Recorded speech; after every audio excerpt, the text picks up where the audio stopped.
hereinspaziert in die Menagerie, ihr stolzen Herren, ihr lebenslustgen Frauen, mit heißer Wollust und mit kaltem Grauen, die unbeseelte Kreatur zu schauen, gebändigt durch das menschliche Genie. Was seht ihr in den Lust- und Trauerspielen?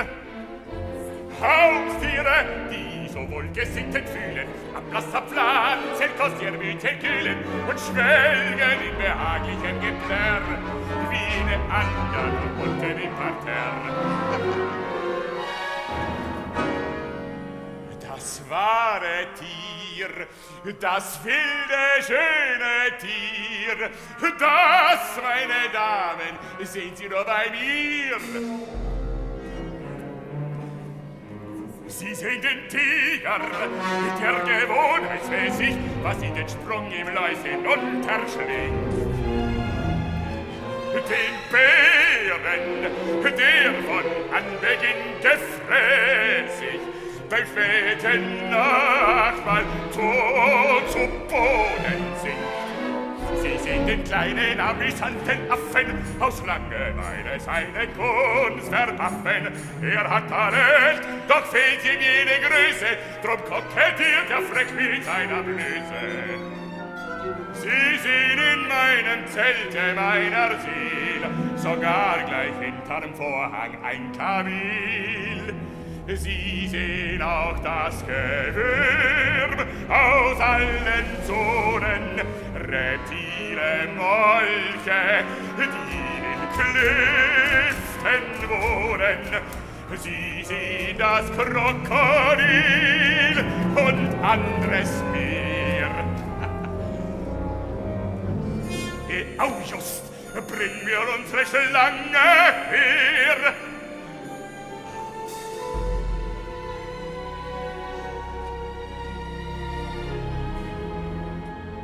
Sie war geschaffen, Unheil anzustiften, zu locken, zu verwirren, zu vergiften und Orden, ohne dass es einer spürt. Mein süßes Tier sei ja nur nicht geziert. Du hast kein Recht, uns durch Miauen und Fauchen die Urgestalt des Weibes zu verstauchen. Es ist jetzt nichts Besonderes dran zu sehen, doch warten Sie, was später wird geschehen. Ob Aujus Marsch, tragt sie an ihren Platz. Die süße Unschuld, meinen größten Schatz.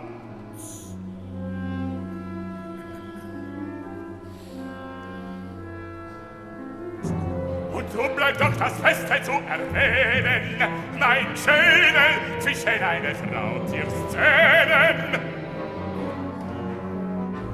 Wisst ihr den Namen, den dies Raubtier führt? Verehrtes Publikum! Hereinspaziert!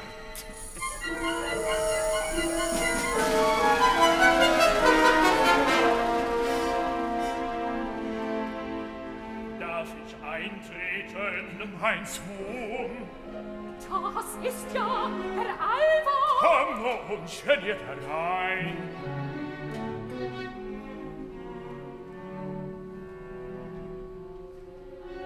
Seh ich recht, Frau Medizinalrat?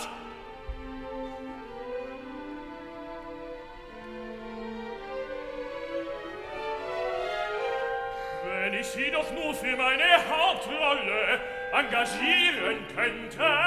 Ich würde für Ihr Stück wohl kaum gut genug tanzen.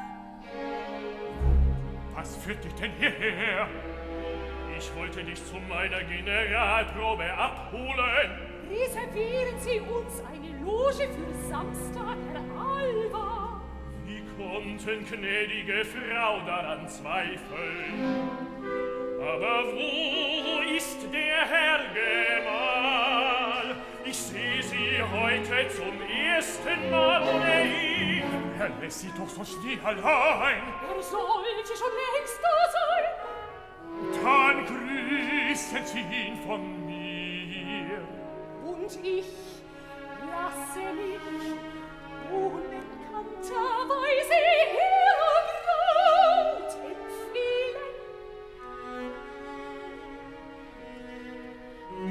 Sie müssen hier ein wenig hermodellieren. Das Haar ist schlecht. Sie sind nicht genügend bei der Sache.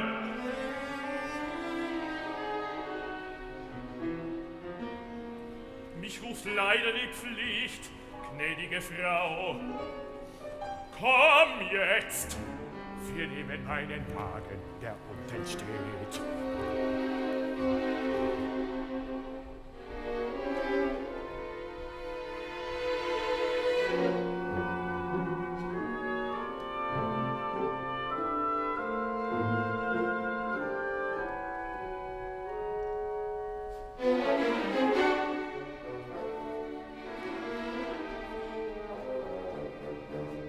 Gnädige Frau, Frau Medizinalrat. Wer hätte das gedacht? Ja, ich bin wohl recht lächerlich. Ein Mann wird gleich hier sein. Mich kann nichts mehr tun. Bescheid. Da ist er. Hier. Hören Sie nicht. Kommt jemand? Ich wusste es ja. Es ist der Hausmeister. Er kehrt das Stiegenhaus. Gott sei Dank.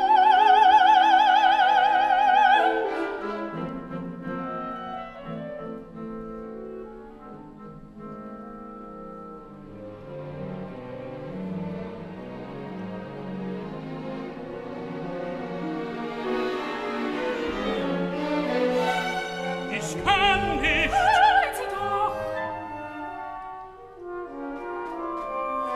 Lassen Sie das bitte. Ist das ein Bösewicht? Ach, warum kommt er nicht? Ja, mir wäre es auch lieber. Er wäre endlich da.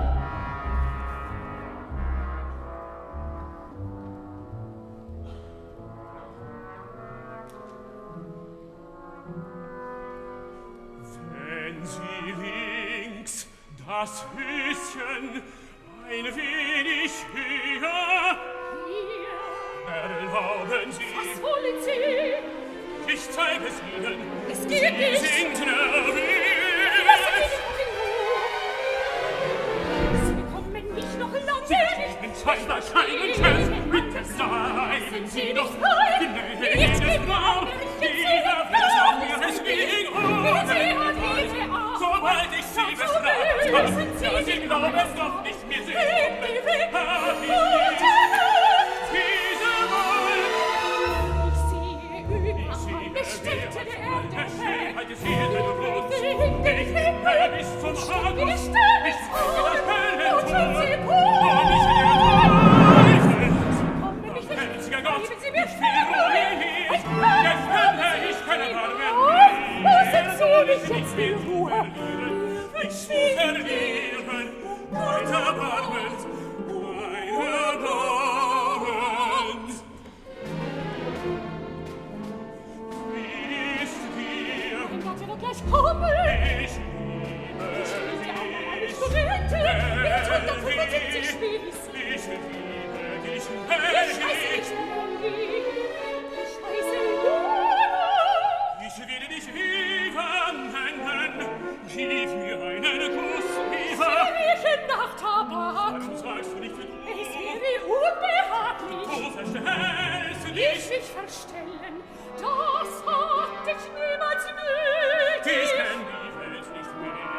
Bringen Sie mich nicht um. Hast du noch nie? Sie haben noch nie.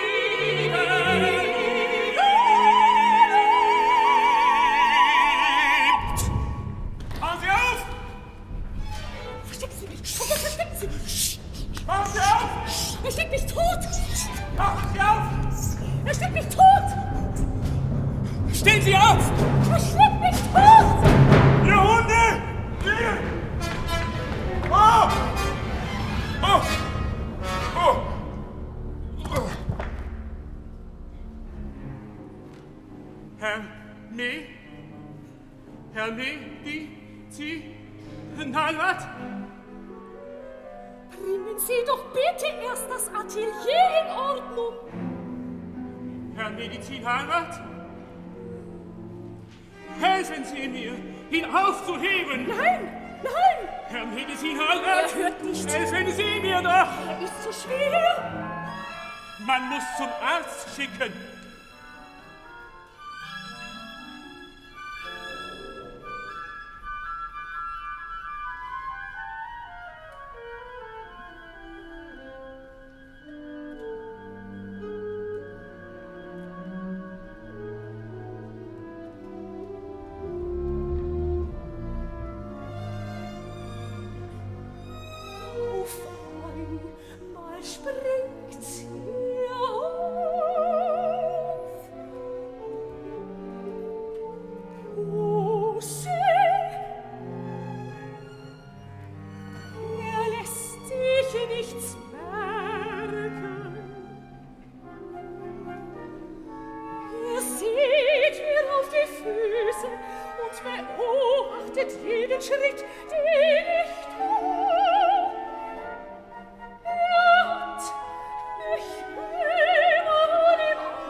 Noch nicht wieder zur Besinnung gekommen.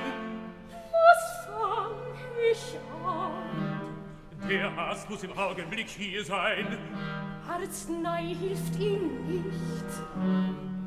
Herr Medizinalrat!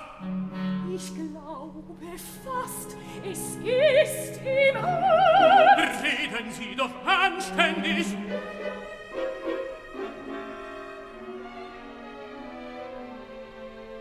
Jetzt bin ich reich. Es ist grauenerregend. Was kann sie dafür? Was fang ich an? Vollkommen verwildert. Sieh mir ins Auge. Was wollen Sie? Eine Frage. Kannst du die Wahrheit sagen? Ich weiß es nicht. Glaubst du an einen Schöpfer? Ich weiß es nicht. Kannst du bei etwas stören? Ich weiß es nicht. Woran glaubst du denn? Ich weiß es nicht. Lassen Sie mich! Sie sind verrückt! Hast du denn keine Seele? Ich weiß es nicht. Hast du schon einmal geliebt? Ich weiß es nicht. Ich weiß es.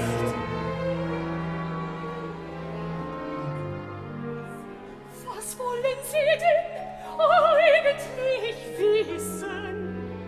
Gib sie dich an.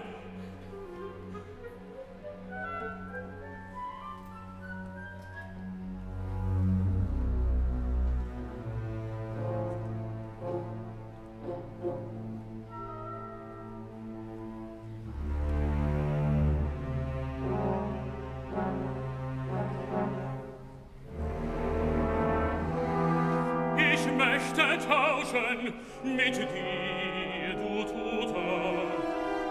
Ich geb sie dir zurück, ich gebe dir meine Jugend dazu. Ich bin dem Glück nicht gewachsen. Ich habe eine herrliche Angst davor. Wach auf! Ich habe sie nicht angerührt. Wach auf! Wach auf!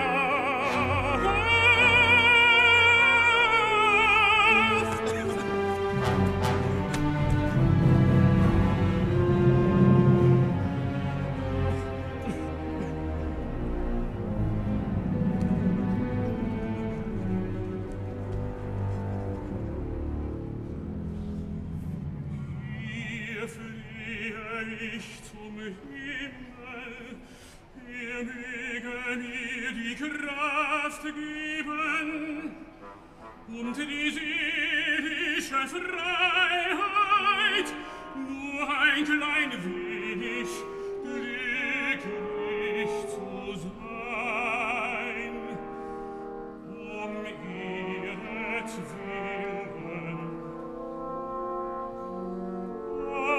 Einzig um ihretwillen.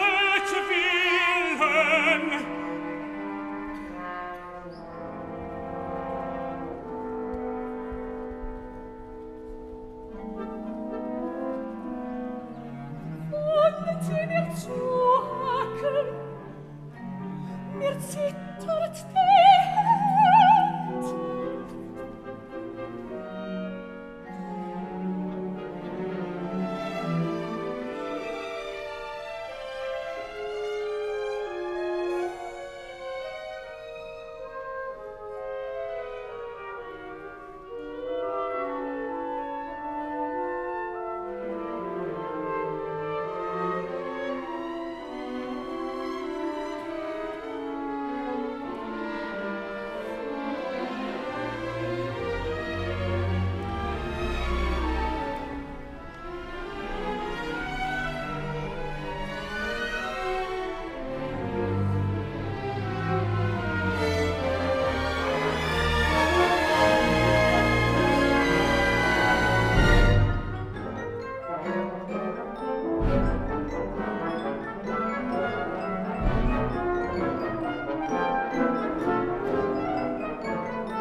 Eva, Befehlen. die Post ist gekommen.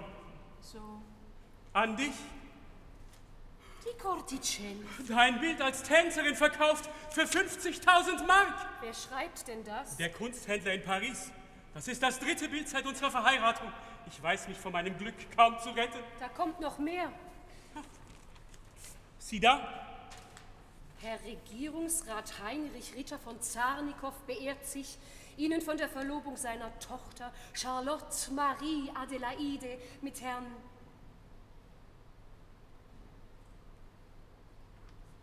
Dr. Ludwig Schön ergebenst Mitteilung zu machen. Endlich! Es ist ja eine Ewigkeit, dass er darauf lossteuert, sich vor der Welt zu verloben. Ich begreife nicht. Ein Gewaltmensch von seinem Einfluss. Was steht denn eigentlich seiner Heirat im Wege? Jedenfalls müssen wir heute noch gratulieren. Das haben wir doch längst getan. Seiner Braut wegen. Du kannst es ihm ja noch einmal schreiben. Und jetzt zur Arbeit.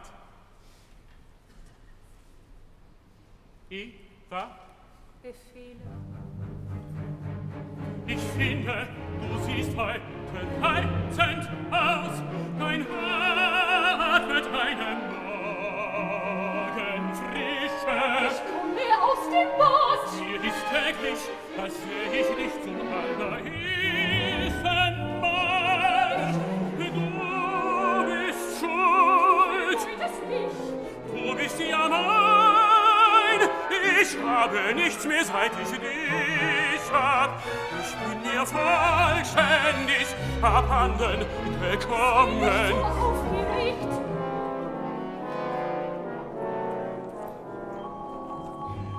Verwünscht, es läutet. Bleib! Es ist ja niemand zu Haus. Wir machen ganz einfach nicht auf. Vielleicht ist es aber der Kunsthändler. Und wenn es der Kaiser von China wäre? Einen Moment.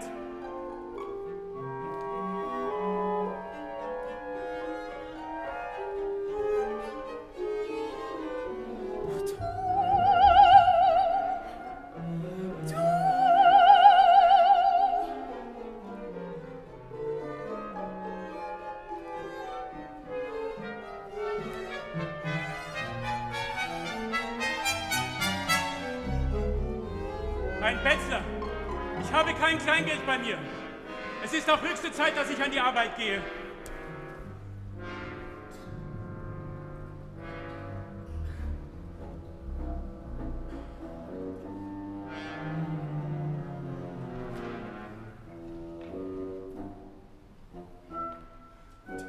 Den hab ich mir auch ganz anders vorgestellt.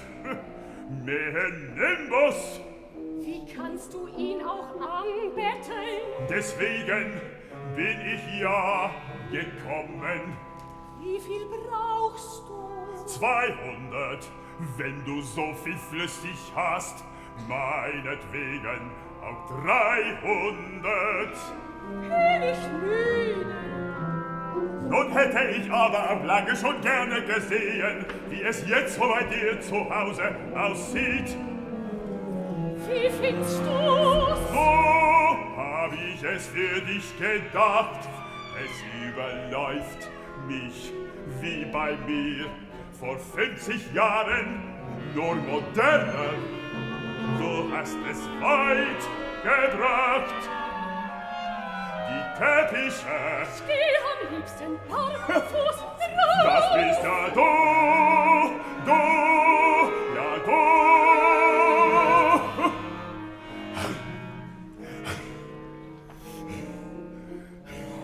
Erzähl mir nun.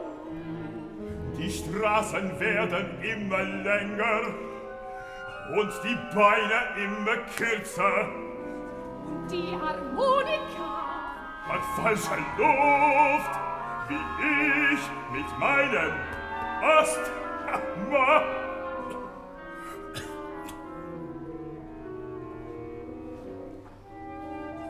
Nun erzähl du mal, lange nicht gesehen, wie geht's dir denn? Treibst du immer noch Französisch? Ich liege und schlaf Das ist vornehm. Und weiter. und strecke mich, bis es knackt. Und wenn es geknackt hat, Was interessiert dich was das? mich das interessiert, was mich das interessiert. Ich wollte lieber bis zur jüngsten Posaune leben und auf alle himmlische Freude Verzicht leisten, hast meine Lulu hienieden in Entbehrung zurücklassen. Meine kleine Lulu. Du mich nennst. Lolo, nicht hab ich dich jemals anders genannt. Ich heiße seit Menschengedenken nicht wie Lolo. Und wie lang ist's her, dass ich tanzte? Jetzt bin ich ja nur mehr. Was bist du?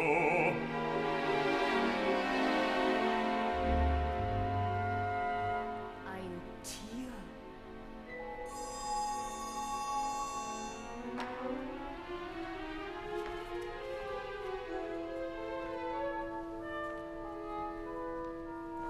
Ich finde selbst hinaus.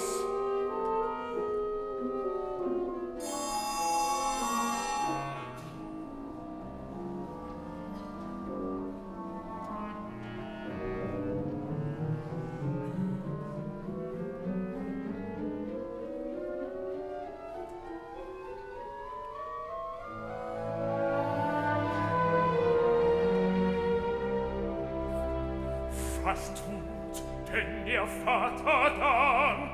Was haben Sie?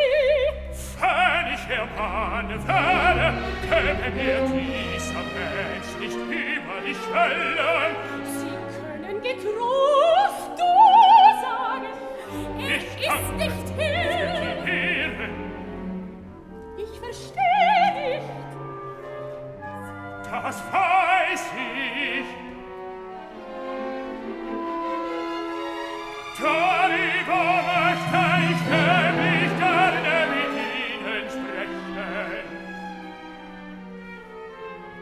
Warum haben Sie mir denn das nicht gestern gesagt? Bitte jetzt nichts von gestern. Ich habe es Ihnen vor 2 Jahren schon gesagt. Ach so. Ich bitte dich, deine Besuche bei mir einzustellen. Ach so. Wenn weiter nicht so ein Kindergemüt wäre, wäre deinen Seiten springen schon längst auf die Spur gekommen. Er sieht nichts. Er sieht mich nicht und sagt nicht. Er ist blind, blind, blind. Gib die Augen. Er kennt mich gar nicht. Was bin ich? Er nennt mich Schätzchen und kleines Mütterchen. Ich bin nie nichts als Weib und nichts als Weib. Kommen wir zu Ende. Bitte, wie Sie wünschen. Ich habe dich verheiratet. Ich hab dich zweimal verheiratet. Du lebst den Luxus. Ich habe deinem Mann eine Position geschaffen. Wenn das dir nicht genügt und er nichts wert, meinetwegen, aber lass mich dabei aus dem Spiel. Ich habe sie verheiratet. Ich habe sie zweimal verheiratet. Sie lebt den Luxus. Ich habe ihrem Mann eine Position geschaffen. Wenn ihr das nicht kennt, und er nicht merkt, meinetwegen, aber lasse mich aus dem Spiel. Was fürchten Sie denn jetzt noch, wo Sie anziehen Ihrer Wünsche sind? Am Ziel meiner Wünsche, ich habe mich verlobt. Endlich, ich will meine Braut unter ein reines Dach führen. Sie ist ja zum Entzücken aufgenäht. Sie sieht einem nicht mehr so ernsthaft durch den Kopf.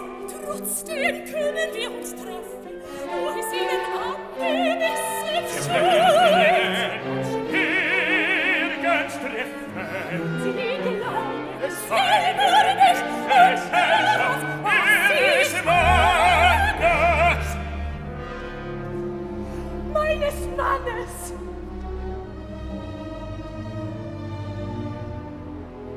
Wenn ich einem Menschen auf dieser Welt angehöre, gehöre ich Ihnen. Ohne Sie will ich will nicht sagen, wo. Sie haben mich bei der Hand genommen, mir zu essen gegeben, mich kleiden lassen, als ich Ihnen die Uhr stehlen wollte. Glauben Sie, das vergisst Sie. Wer außer Ihnen auf der ganzen Welt hat je etwas für mich übrig gehabt? Lass mich aus dem Spiel, wenn du mir verpflichtet bist, dann wirf dich mir nicht zum dritten Mal in den Weg. Was hilft mir dein Verheiratetsein, wenn man dich zu jeder Stunde des Tages bei mir ein- und ausgehen sieht? Ich habe gehofft, mit einem gesunden, jungen Mann für ihn sich eine junge Frau nicht besser wünschen kann. Wirst du dich endlich zufrieden geben? Ich muss endlich zur Ruhe. Meine Leibherz Geschäfte verlangen. Ich werde heiraten. Was kann ich gegen Ihre Heirat haben? Dann lass mich endlich frei. Sie täuschen sich, wenn Sie glauben, dass Sie aufgrund Ihrer Verheiratung Ihre Verachtung nur zum Ausdruck bringen. Wenn etwas verachtenswert ist, so deinetwegen. Prüfung soll doch auf das Kind. Dies ist das Kind. Das Kind ist mein ganzes Hast du? Was ist denn los? Nun reden Sie doch. Was habt ihr denn? Nichts, was dich betrifft. Ruhig! Man hat mich satt.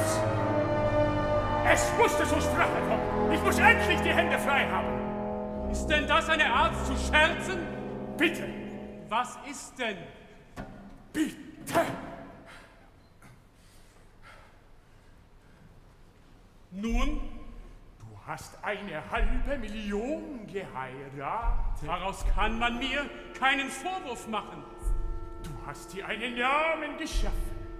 Du kannst unbehelligt malen. Du brauchst dir keinen Wunsch zu versagen. Was habt ihr beide denn gegen mich? Du hast eine Frau, die einen Mann verdient, den sie achten kann. Achten Sie mich denn nicht? Nein. Warum nicht? Sprich, so sprich doch endlich. Nehmen Sie etwas mehr unter Aufsicht. Wir sind keine Kinder. Wir tändeln nicht. Was tut sie denn? Du hast 500.000 geheiratet. Sie, was tut sie? Bedenke, was du ihr zu verdanken hast. Was tut sie, ein Mensch? Und dann mach dich dafür verantwortlich. Und nicht so wie jemand. Mit wem? Wenn wir uns schießen sollten. Oh Gott! Oh Gott! Nein, oh Gott! Geschehen ist geschehen. Ich komme nicht hierher, um Skandal zu machen. Ich komme, um dich vor dem Skandal zu retten. Hast sie nicht verstanden? Vielleicht. Aber ich kann dich in deiner Blindheit nicht so weiterleben sehen. Das Mädchen verdient, eine anständige Frau zu sein. Sie hat sich, seit ich sie kenne, zu ihrem Besten verwandelt. Seit du sie kennst, seit wann kennst du sie denn? Seit ihrem 12. Jahr. Davon hat sie mir nichts gesagt. Sie verkaufte Blumen vor dem Alhambra Café jeden Abend zwischen 12 und 2. Davon hat sie mir nichts gesagt. Daran hat sie recht getan. Sie sagte, sie sei bei einer Tante aufgewachsen. Das war die Frau, der ich sie übergab. Sie war die beste Schülerin. Und woher kannte Dr. Gold sie? nach dem Tod meiner Frau, als ich die ersten Beziehungen zu meiner jetzigen Verlobten anknüpfte. Sie stellte sich dazwischen. Sie hatte sich in den Kopf gesetzt, meine Frau zu werden. Und als ihr Mann dann starb, du hast eine halbe Million geheiratet. Und dabei sagte sie mir, als ich sie kennenlernte, sie habe noch nie geliebt. Von einer Herkunft bis sie Mignon hat, kannst du unmöglich mit den Begriffen der bürgerlichen Gesellschaft erkennen. Von sprichst du denn, meiner Frau? Von Eva? Ich nannte sie Mignon. Ich meinte, sie ist Nelly. So nannte sie Dr. Gold. Ich nannte sie Eva. Ich weiß ich nicht. Ich weiß es vielleicht. Mein Vater, wie Mignon hat, ist er das helle Wunder. Er ist im Irrenhaus gestorben. Er war ja eben hier. Ihr Vater. Ihr Vater. Hier bei mir. Er drückte sich, als ich kam. Da stehen ja noch die Gläser. Alles Dinge. Sie Autorität fühlen. Er sei im Irrenhaus gestorben. Sie verlangt nicht Geld. Sie sagte, sie habe noch nie geliebt. Und sag bitte selber den Anfang. Gestohlen hat sie. Wahrhaftig zu Eine sagen. Gnade hier. Sie hat ihre Mutter nicht gekannt und geschweigt. Was hast du? einen Fehler? Was sie niemals dein ist. Du hast eine halbe, der Moment ist entstanden. Sie ist dir verloren, wenn du den Augenblick verstehst. Du hast recht, ganz recht. Wo willst du hin? Mit ihr sprechen. Recht so. Das war ein Stück Arbeit. Er hatte sie doch vorher ins Atelier gebracht. Mach auf! Mach auf! Was ist?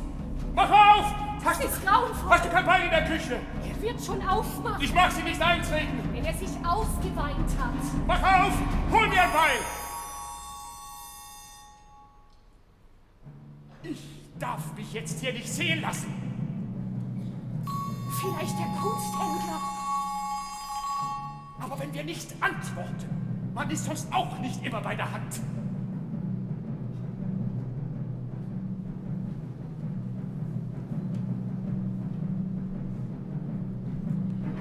Sei bitte ruhig. In Paris ist Revolution ausgebrochen. Sei ruhig. Sie sind totenbleich. Alter! Endlich! Wo ist das Beil? Da Er ist... mystifiziert Paris ist Revolution ausgebrochen. In der Redaktion weiß keiner, was er schreiben soll. Alter! Soll ich hier eintreten? Das kann ich selbst. Geben Sie her! Du musst es kräftiger fassen. Es kracht schon! Nach ihnen! Löst mich! Sitzt!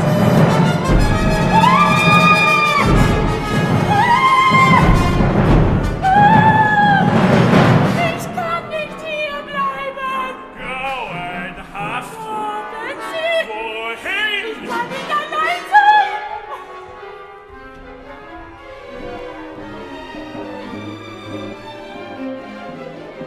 Sie ist fort. Auf ihrem Zimmer, sie zieht sich um. Da liegt meine Verlobung. Das ist der Fluch deines Spiels. Schreist durch die Straßen. Hättest du, als meine Mutter starb, an dem Mädchen anständig gehandelt, Blutet meine Verlobung. wo wollen sie denn hin? Hinaus! Ich bleibe nicht länger hier! Was willst du der Polizei sagen? Nichts! Sprich du mit ihr! Der Name, das ist ein Tank. Mäßige dich bitte. Wir sind unter uns! Und wie?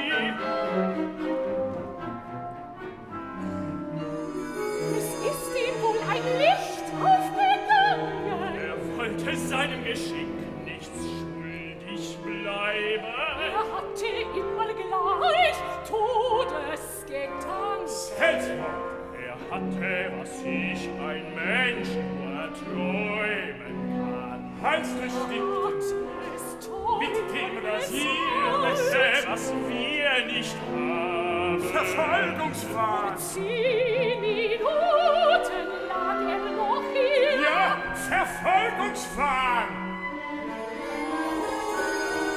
Jetzt kann ich mich von der Welt zurückziehen. Schreiben Sie ein Feuilleton, geben Sie ein Extrablatt heraus. Extrablatt? In Paris ist Revolution ausgebrochen. Unsere Redakteure sind wie vom Schlag getroffen. Keiner weiß. Das muss mir hinweghelfen. Wenn nur schon die Polizei käme. Da ist sie. Ja, das wird sie sein. Warten Sie, Sie haben Blut. Warten Sie, ich wische es weg. Es ist deines Gatten Blut. Es lässt keine Spuren. Sie heiraten mich ja doch. Nur Geduld, Kinder.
Seit ich für die Bühne arbeite, habe ich kein Publikum so außer Rand und Band gesehen. Geben Sie mir nicht zu viel Sekt.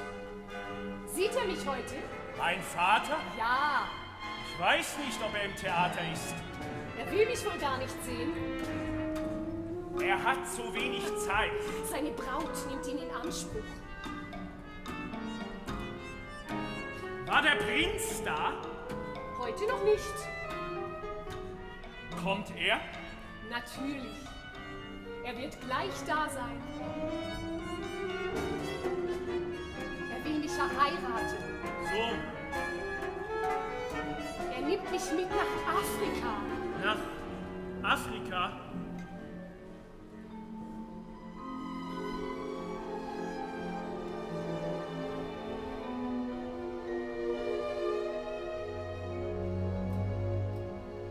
Wissen Sie noch, wie ich zum ersten Mal in Ihr Zimmer trat?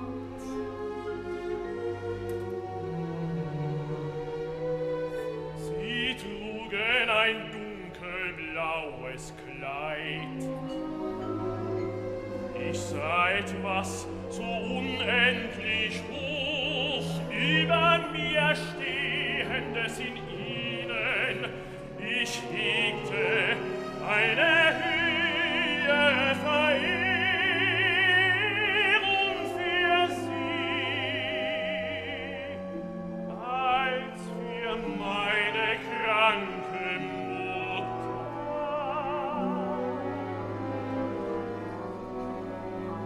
Und als sie dann starb, da trat ich vor meinen Vater und forderte ihn auf, sie sofort zu heiraten, sonst müssten wir uns duellieren. Was hat er mir damals erzählt? Noch etwas bitte. Sie trinken zu viel. Ihr Vater soll an meinen Erfolg glauben lernen. Er hat mich ans Theater gebracht, damit sich eventuell jemand findet, der reich genug ist, um mich zu heiraten. Gott verhüte, dass man sie uns entführt. Sie haben ja doch die Musik dazu komponiert. Es gehen schon einige da unten ganz ernstlich mit sich zu raten. Ich fühle das, ohne dass ich ihn sehe. Können Sie denn das fühlen? Es läuft einem so ein eisiger Schau am Körper wieder hinunter. Sie sind unglaublich. Mein Tuch!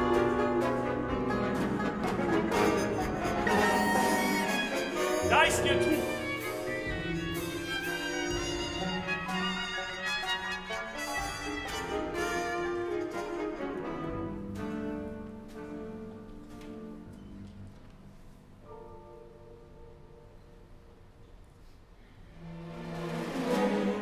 Über die ließe sich freilich eine interessante Oper schreiben.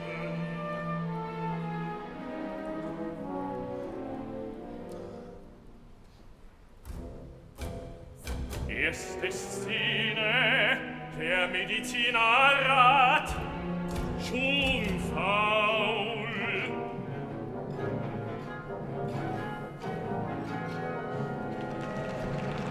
Was tobt wie in der Menagerie, wenn das Futter vor dem Käfig erscheint?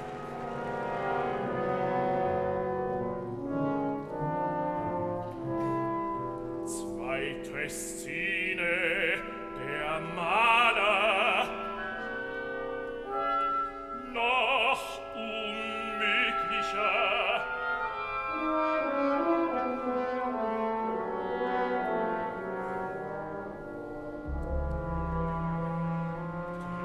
Dritte Szene,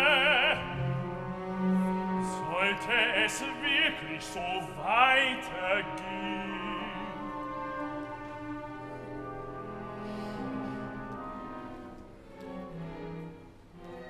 Ich hatte bei Herrn Doktor schön das Vergnügen, der Künstlerin vorgestellt zu werden. Mein Vater hat sie durch einige Besprechungen in seiner Zeitung beim Publikum eingeführt. Würden Sie es für möglich halten, dass ich Sie zuerst für eine junge Dame der literarischen Gesellschaft hielt? Was mich zu ihr hinzieht, ist nicht ihr Tanz, es ist ihre körperliche und seelische Vornehmheit. Ich habe während 10 Abenden ihr Seelenleben aus ihrem Tanz studiert, bis ich heute vollkommen mit mir ins Klare kam. Sie ist das verkörperte Lebensglück, als Gattin wird sie einen Mann über alles glücklich machen, als meine Gattin. Gottes Willen, was ist da los? Was ist mit Ihnen? Da ist was passiert. Wie können Sie gleich so erschrecken? Das muss eine höllische Verwirrung sein.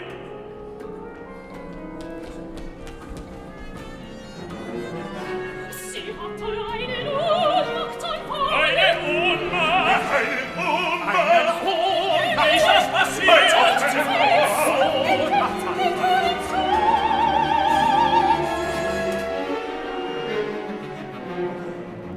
Haben Sie ihn gesehen? Ihn gesehen? Ihren Vater? Doch schön! Mit seiner Braut? Mit seiner...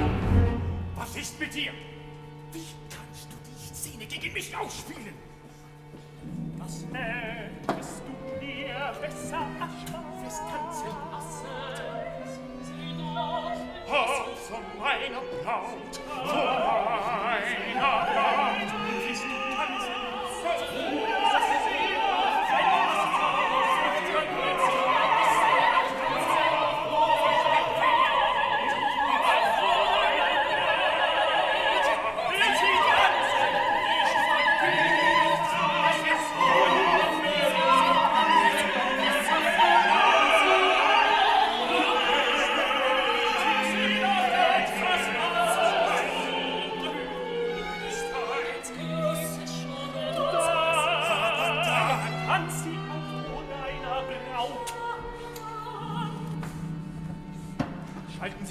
Nummer ein. Es merkt kein Mensch, ob sie jetzt tanzt oder in 5 Minuten. Ich komme! Und begleiten!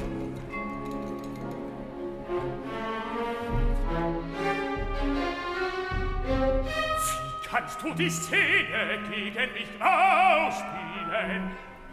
Sie haben ein Recht, dass Sie mir zeigen, wo ich hingehöre, indem Sie mich vor Ihrer Braut tanzen lassen. Bei deiner Herkunft ist es ein Glück für dich, vor anständigen Leuten aufzutreten. Was aus mir geworden wäre, wenn Sie mich nicht davor bewahrt hätten. Bist du denn heute etwas anderes als damals? Gott sei Dank, nein! Das ist echt! Die glücklich, ich dabei. Wirst du jetzt tanzen?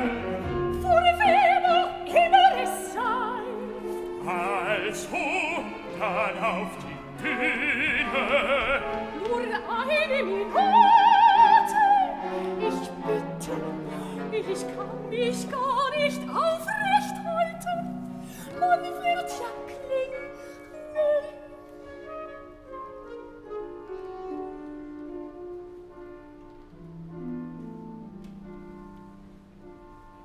Was wollte der Prinz hier? Er nimmt mich mit nach Afrika. Nach Afrika. Sie haben mich ja zur Tänzerin gemacht, damit einer kommt, der mich mitnimmt. Doch nicht nach Afrika. Warum haben Sie mich denn nicht in Ohnmacht fahren lassen? Weil ich leider keinen Grund hatte, an deine Ohnmacht zu glauben. Sie hielten es unter Ich weiß so gut, dass du unverwüstlich bist. Das wissen Sie also doch. Sieh mich nicht unverschämt. Sie Ich sehe so bald es klingelt. sobald Sie die Energie dazu haben, wo ist Ihre Inge? Sie sind seit 3 Jahren verlobt. Warum heiraten Sie nicht? Glaubst du denn wirklich, dass du mir im Wege stehst? Hören Sie, auf Ihrer scheidlosen Brautwillen lassen Sie mich allein. Eine Minute noch und Sie werden schwach. Schweig, in 8 Tagen bin ich verheiratet. Komm mir der Wein zu Gesicht. Ich will meine Türe verschließen. Sie müssen sich jetzt reinführen. Sonst können Sie das Kind in seiner Unschuld gar nicht heiraten. Willst du, dass ich mich an dir vergreife? Heiraten Sie sie, dann tanzt sie in ihrem kindlichen Jammer vor mich statt Verzeih mir Gott! Sterben Sie nicht! Sofort!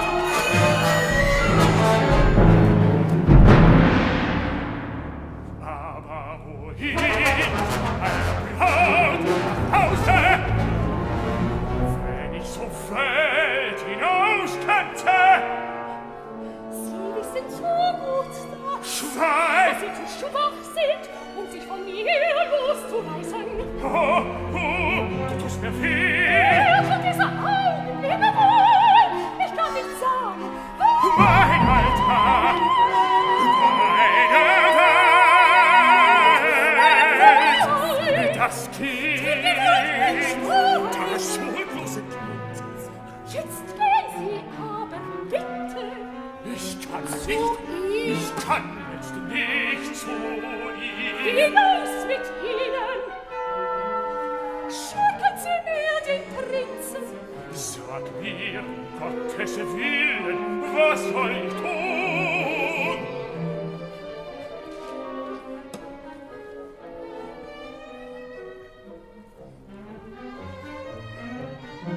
Jedes Briefpapier!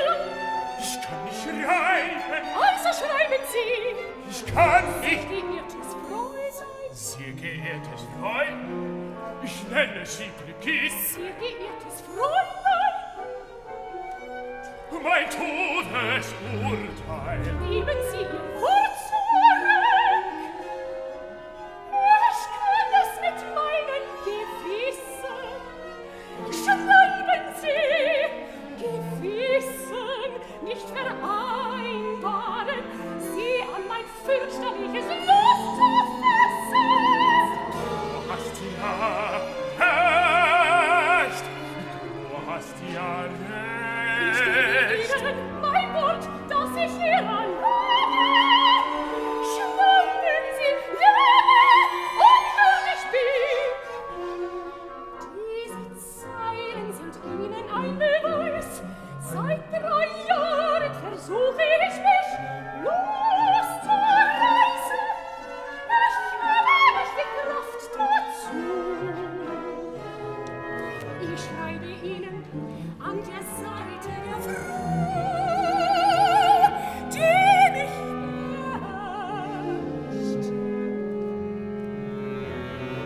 Vergessen Sie nicht, Dr. Ludwig Schön. Gott! Dr. Ludwig Schön.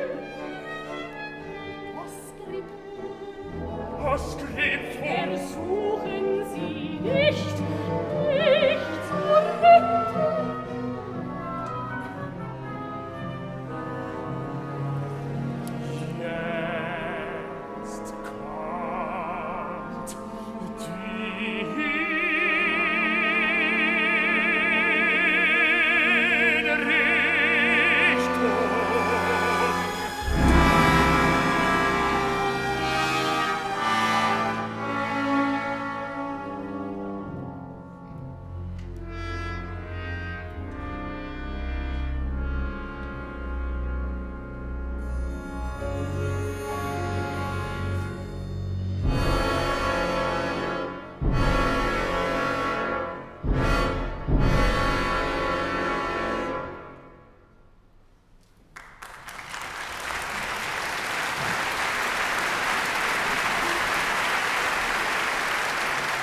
für uns einen gar keine Möglichkeit bestehen, sich einzuschmuggeln. Es wäre Hochverrat, wenn jemand von uns eine solche Intrige Vorschub leistete. Die wundervollen Blumen! Hat mir Fräulein von Geschwitz gebracht. Oh, bitte! Sie werden sich doch jedenfalls als Herr kostümieren. Glauben Sie, dass mich das kleidet? Sind Sie wie ein Märchen? Mein Mann mag es nicht. Ist es von einem Hiesigen? Sie werden ihn kaum gekannt haben. Er liebt nicht mehr. Er hatte genug. Du bist verstimmt. Ich muss gehen, Frau Doktor. Ich habe noch so viel für unseren Ball zu richten. Herr Doktor.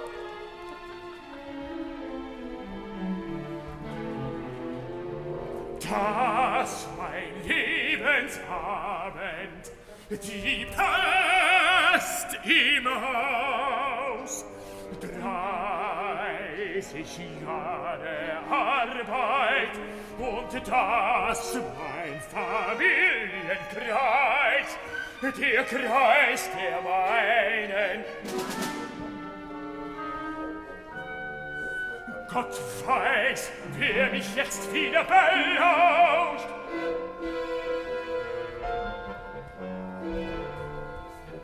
Man ist ja seines Lebens nicht sicher,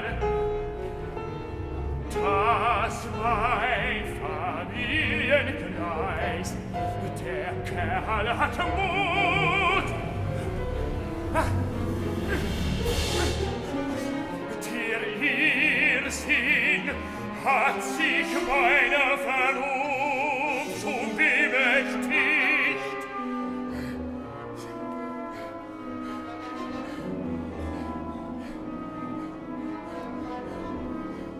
Der Schmutz, der Schmutz.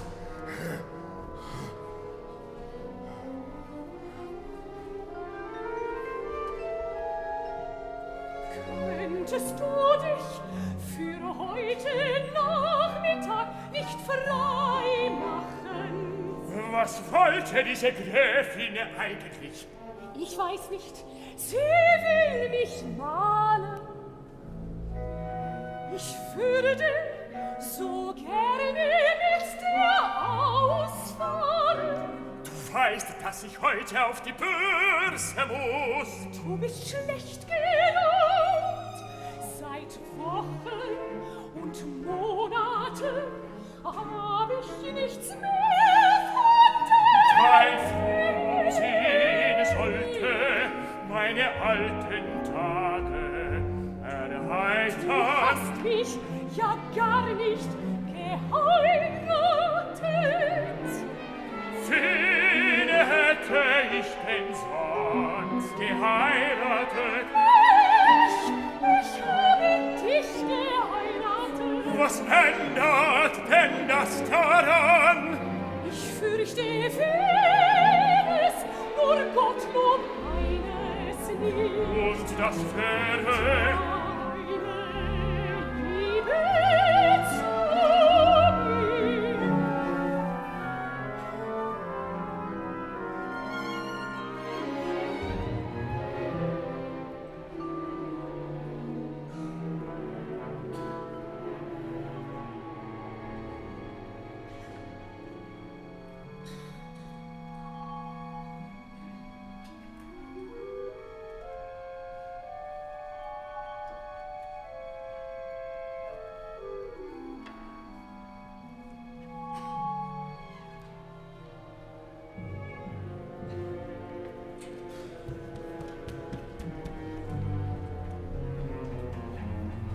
Gott sei Dank, dass wir endlich zu Hause sind.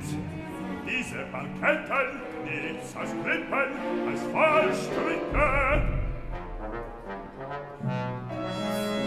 Ist doch zu klein für die große Welt und kann auch nicht so weit zu Wenn es Fuß gehen. nichts aus Leben und Tod ginge, dann sollte die nicht gehen lernen. Das Brüderchen liegt samt seinem Liebeskummer nicht mehr als 40 Ich Kilo. bin schon gejagt. Du bist doch auf gar keiner richtigen Schule gewiesen. Hier hat sich schon mancher die ersten Spuren verdient. Nun ja, keinen schüchtern Eid. Wenn ich nur wüsste, was ich habe so nicht so. Das weiß ich schon selber am besten Trauben, die Herzen. Sind Hammer. Polizei, Direktor, ich habe alles im Ich Hause. habe gestern verloren mit dir vieles. durchgemacht. Was hatte ihr gemacht? Mein Geld hatte mir versprochen, wenn ich sie zusammenbringe und alleine lasse, wir wollen fix jeden Börsentag. Soll ich es ihr vielleicht so Was ein denn sein Gedicht erfüllt sie zuerst auf die Folter spannen. Die Augen, ja, die haben sie seit 8 Tagen ihren Schlaf gefragt. Sie verliebt für meine sind erledigt. So lieb und Oh, so oh, ich bin Ihr Fritze. Worten wieso? Sie sind in eine nette Gesellschaft geraten. Was sind das für Und ich Blumen? Sie erwarten wohl den Prinzen. Wieder wer andere.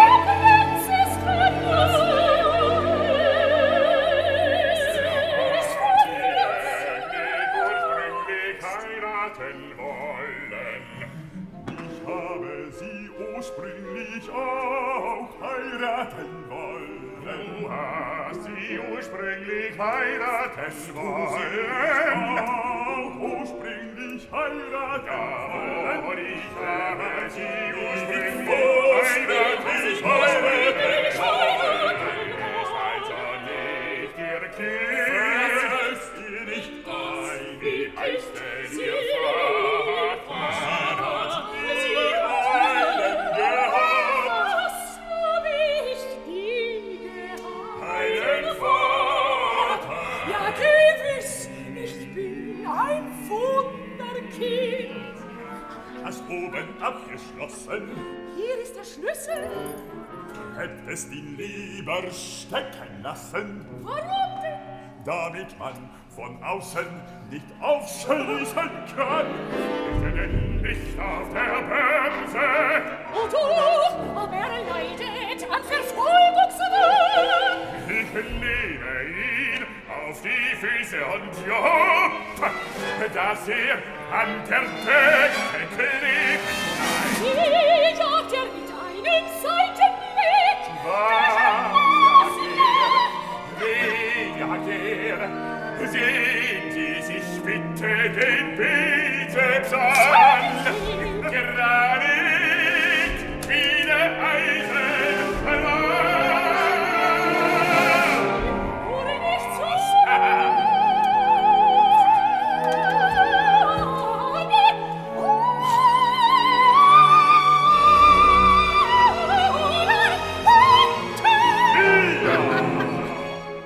Herr Dr. Schön, der Lumpenkerl. Gib mir die Schlüssel her. Ich lasse bitten. Dann hoffen du nicht, dann sind wir allein.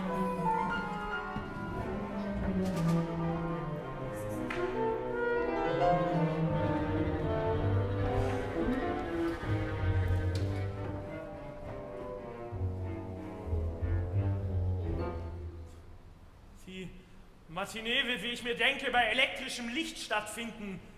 Ich habe... Was ist denn das? Ein alter Freund deines Vaters. Mir völlig unbekannt. Sie waren im Krieg zusammen. Es geht ihm schlecht. Ist denn mein Vater hier? Er hat ein Glas mit ihm getrunken. Er musste auf die Börse. Wie findest du mich? Sollte ich dir das nicht lieber verschweigen? Ich meine ja nur das Kleid. Deine Schneiderin kennt dich offenbar besser, als ich mir erlauben darf, dich zu kennen. Als ich mich im Spiegel sah, hätte ich ein Mann sein wollen. Mein Mann. Du scheinst deinen Mann um das Glück zu beneiden, das du ihm bietest.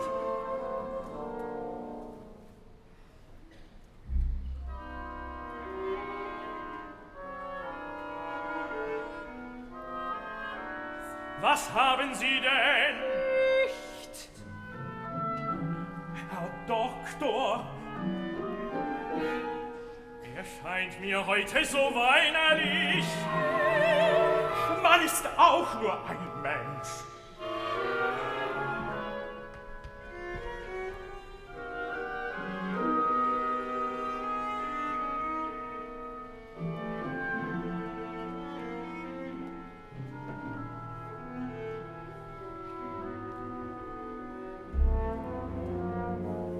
Was ich immer am höchsten an dir schätzte, ist deine Charakterfestigkeit. Du bist immer so vollkommen sicher, wenn du auch fürchten musstest, dich deshalb mit deinem Vater zu überwerfen, so bist du trotzdem immer wie ein Bruder für mich eingetreten. Es ist nun einmal mein Los, bei den leichtsinnigsten Gedanken immer das Allerbeste zu erzielen. Du bist der einzige Mann auf dieser Welt, der mich beschützt hat, ohne mich vor mir selbst zu erniedrigen. Hältst du das für so leicht? Nein, schon! Mit deinen Gottesgaben macht man seine Umgebung zu Verbrechern, ohne sich träumen zu lassen. Ich habe auch nur Fleisch und Blut, und wenn wir nicht wie Geschwister nebeneinander aufgewachsen Deshalb wären... liebe ich mich auch nur die anderen ganz ohne Rückhalt, denn bei dir habe ich nichts zu fürchten. Ich versichere dir, es gibt Augenblicke, wo man gewärtig ist, so ein ganzes Innere einstürzen zu sehen. Aber sprechen wir nicht davon.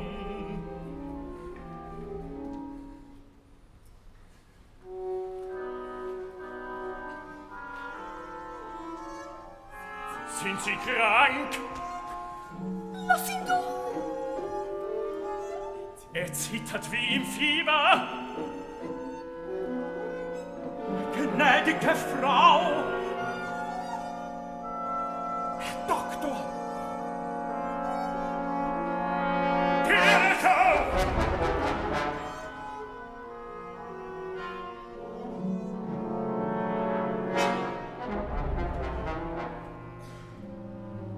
Was meintest du früher mit den Augenblicken, wo man gewärtig ist, sein ganzes Innere einstürzen zu sehen? Ich wollte nicht davon sprechen. Ich hab dir wehgetan, auch ich will nicht mehr davon anfangen. Versprichst du mir das für immer? Meine Hand darauf.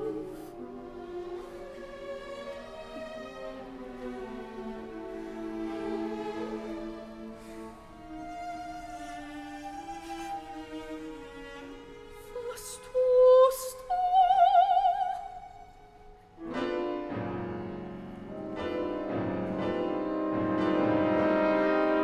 Da ist noch einer!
habe deine Mutter vergiftet.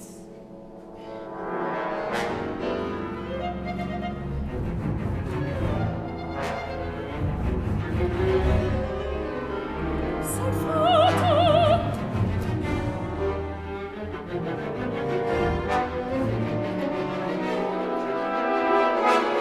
In Paris ist Revolution ausgebrochen. In Paris, lass mich nach Paris. In der Redaktion weiß keiner, was das bleiben soll.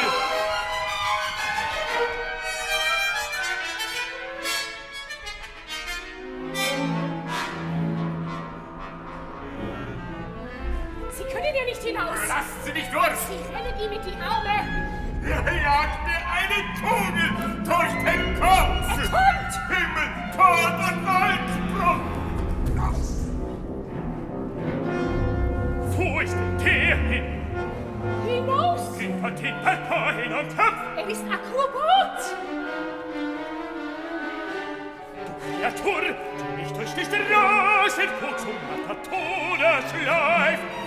Du Engel, unabwendbares Verhängnis, du Freude meines Alters, du Henkersteg.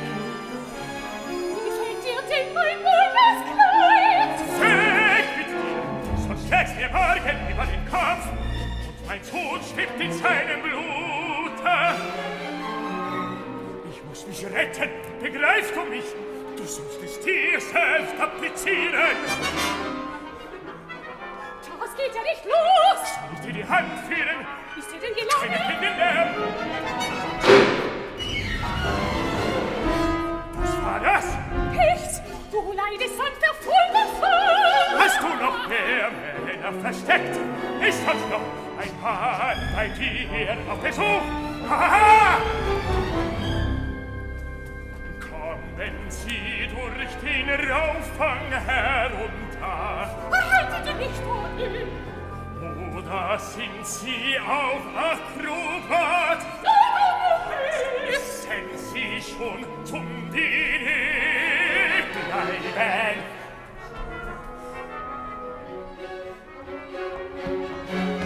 Es ist noch genug für dich, komm zu Ende. Ich kann meinem Diener nicht helfen, meine Stirn zu verzieren. Komm zu Ende. Du kannst dich scheiden lassen! Das wäre noch üblich, damit morgen ein Nächster seinen Zeitvertrag finde, wo ich von Abgrund zu Abgrund geschaudert, den selbst hart im Nacken und dich vor mir. Ich mich scheiden lassen, lässt man sich scheiden, wenn die Menschen ineinander hineingewachsen und der halbe Mensch mitgeht. Siehst du dein Bett mit dem Schlachtopfer darauf? Gib her, ich will dir die Mühe abnehmen. Wenn sich die Menschen um meinetwillen umgebracht haben, so sitzt das meiner Werte nicht herab. Du hast so gut gewusst,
nicht wieder aufzustehen.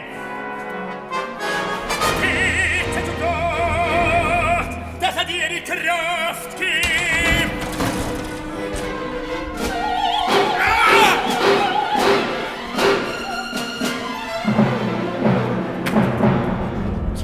Da ist noch eine Hand auf meinen Augen.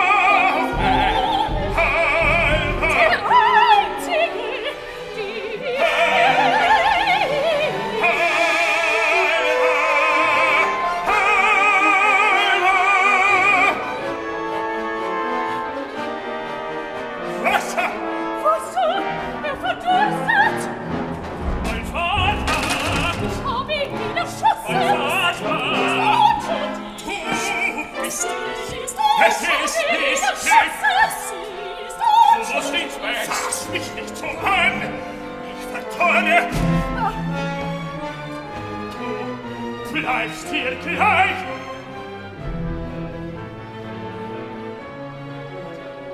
Lass ihn nicht entkommen. Du bist der Nächste. Helfen Sie mir, ihn aufs Bett zu bringen. Nein, nein, nein, nein.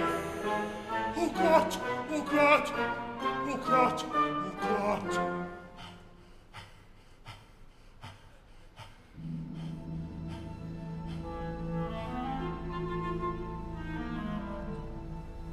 Der Teufel.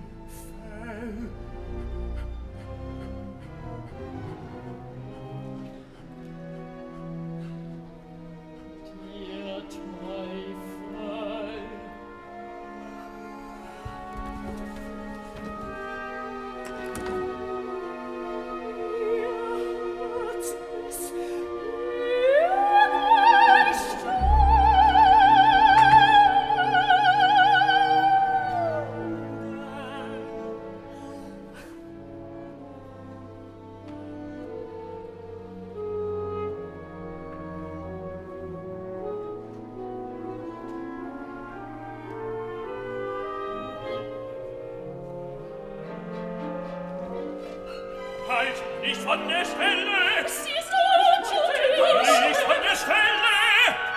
Du kannst mich nicht in die Licht Wieso nicht? Alva, verlang, was du fühlst. Lass mich nicht in Gerechtigkeit Ich muss doch. in die Hände fallen. Es ist schade um mich. Ich bin noch jung. Ich will dir treu sein. Mein Leben lang. Ich will nur dir allein gehören. Sieh mich an, Alva. Sieh mich an. Seh mich, du Die Polizei ist da!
es auf sich warten, wie ein Kapellmeister. Ich beschwöre, Sie sprechen Sie nicht.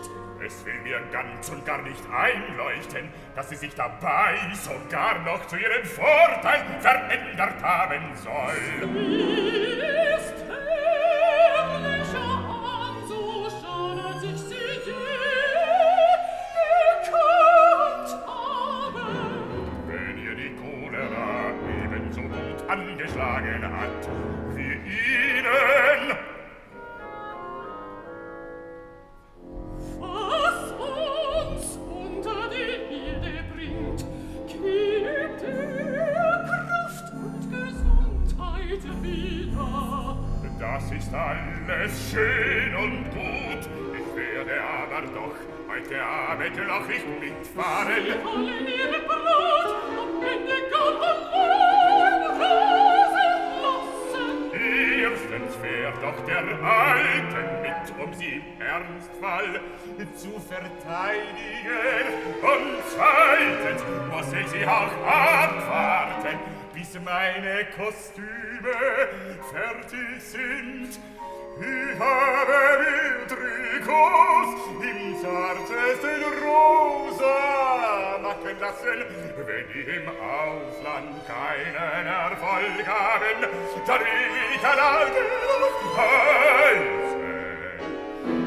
Der vorteilhafte Eindruck wird nur durch meinen fürchterlichen Bauch gestört, den ich meiner Mitwirkung in dieser großartigen Verschwörung zu danken habe. Bei gesunden Gliedern 3 Monate lang im Krankenhaus liegen, das muss den heruntergekommenen Landstreicher zum Maßschwein machen. Und jetzt sagt der Mensch, ihr falle nicht mit. Ob Ihnen Ihr Befreiungsplan gelingen wird, scheint mir immer noch zweifelhaft. Aber ich finde keine Worte für die Bewunderung, die mir Ihre Aufopferung, Ihre Tatkraft, Ihre übermenschliche Todesverachtung einflößen. Ich weiß nicht, Fräulein von Geschwitz, wie reich Sie sind, aber die Ausgaben für diese Bewerkstelligung müssen Ihre Vermögensverhältnisse zerrüttet haben. Darf ich Ihnen ein Darlehen von 20.000 Mark anbieten, dessen Herbeischaffung in barem Geld für mich mit keinerlei Schwierigkeiten verbunden wäre? Da ist er endlich!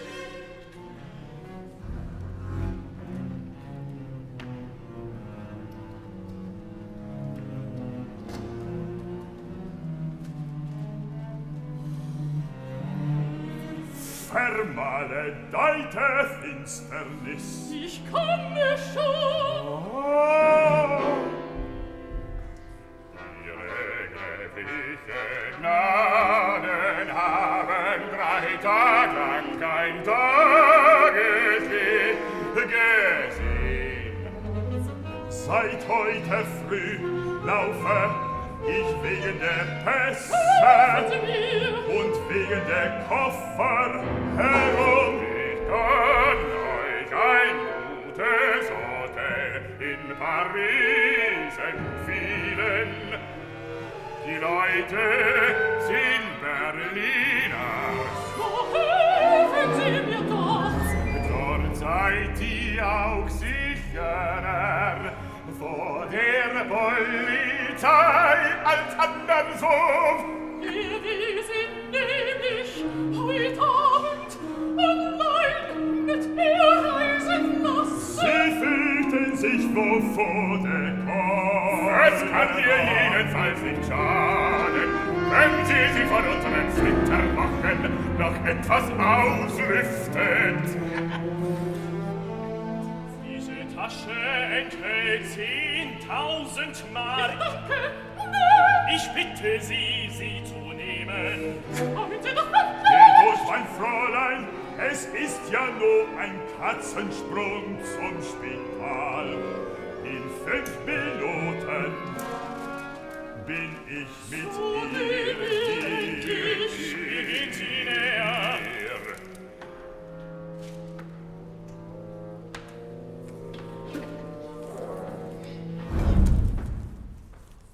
wollten der verrückten Rakete noch Geld geben? Was geht Sie das an? Meine Vermögensverhältnisse sind auch zerrüttet.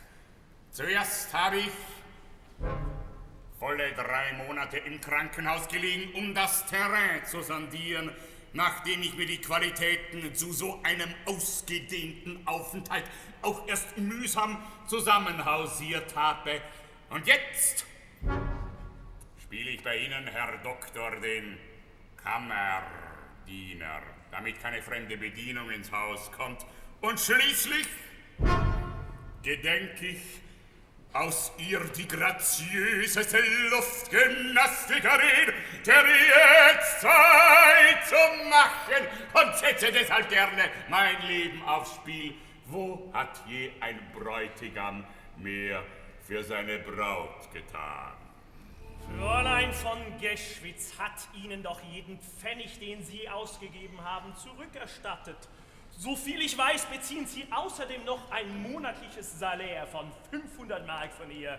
Es fällt mir manchmal ziemlich schwer, an Ihre Liebe zu der unglücklichen Mörderin zu glauben. Dagegen bin ich fest davon überzeugt, dass Sie, wenn Ihnen das heroische Unternehmen der Gräfin Geschwitz nicht zugute gekommen wäre, heute ohne einen Pfennig irgendwo betrunken im Rinnstein legen. Und was wäre aus Ihnen geworden, wenn Sie das Käseblatt, das Ihr Vater redigierte, nicht um 2 Millionen veräußert hätten? Was arbeiten Sie denn? Sie haben eine Schauderoper geschrieben, in der die Waden meiner Braut die Hauptfiguren sind und das kein Hoftheater zur Aufführung bringt. Sie Nachtjacke, Sie Schnatterlumpen. Wie ist das? Das ist meine Braut! Seit einer vollen Jahre habe ich sie nicht gesehen! Können doch noch nicht zurück sein! Zum Henker, so schlitzen Sie doch auf! Verstecken Sie sich!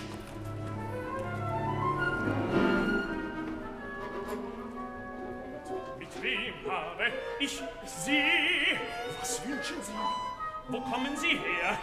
Aus der Korrektionsanstalt, aus der ich heute fliehe, aus dem Loch in Was wollen Sie von mir? Helfen Sie mir, ich habe einen Plan, um die Frau zu befreien. Von wem sprechen Sie denn? Was ist das für ein Plan? Und was wollen Sie von mir? Die Frau kann Ihnen unmöglich so gleichgültig sein, und ich Ihnen das so gelust. Was Sie wurde im Untersuchungsrichter zum Protokoll gegangen, all die Lehre gegen Fass und nichts, was der Verteidiger sagte. Sie waren Ihr bester Entlastungszeuge. Aber nun glaubte ihr nicht, ich wurde nicht beeiligt. Bitte, der Herr Baron, den Kaffee im Klavierzimmer oder auf der Veranda, Servier. Wo kommt der Mensch hin? Aus derselben Tür. Kommen Sie sehen, hinaus. Ich habe ihn in Dienst genommen. Er ist zuverlässig. Ich komm. Sie haben uns gefehlt, wenn Sie mir noch einmal unter die Augen kommen, dann schlage ich Ihnen den Kürbis so frei zusammen. Seien Sie doch ruhig. Ich komm. Wissen Sie denn nicht, dass die Frau seit 3 Wochen tot ist? Das ist nicht wahr. Das wissen denn Sie? Bitte lesen Sie, die Mörderin des Doktor schön an der Die Krone lag. Mörderin des Doktors schön an der Krone lag. Gekrankt. Das steht nicht, dass sie gestorben ist. Was will sie denn sonst? Sie liegt seit 3 Wochen auf dem Friedhof, seit links um die Ecken lebende Misthaufen. Es ist wahr, dass sie tot ist. Gott sei Dank, ja.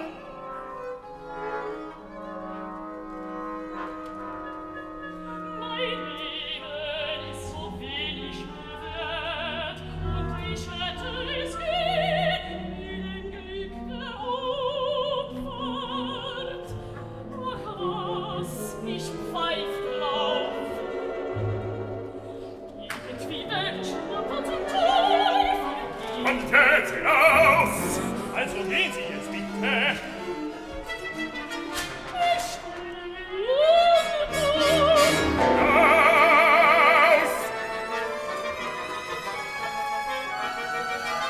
mich Wunder, dass Sie den Willen mir nicht glauben, Ihr Portemonnaie zur Verfügung gestellt haben. Ich verbiete mir Ihre Unflächigkeiten. Der Junge ist im kleinen Finger mehr wert als Sie. Da kommen Sie, eine Braut, die zukünftige, pompöseste Luftgymnastikerin der Jetztzeit.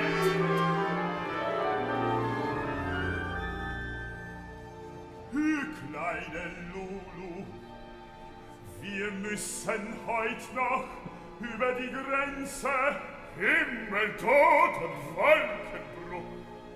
Langsam, ich kann nicht so schnell. Woher nimmst du die Schamlosigkeit, mit einem solchen Wolfsgesicht hier zu erscheinen? Halt dich Schnauze! Ich laufe auf die Polizei, ich mache Anzeige. Sowas will sich in Trikot sehen Bitte lassen. Sie, die Frau nicht zu beschimpfen. Beschimpfen nennen Sie das.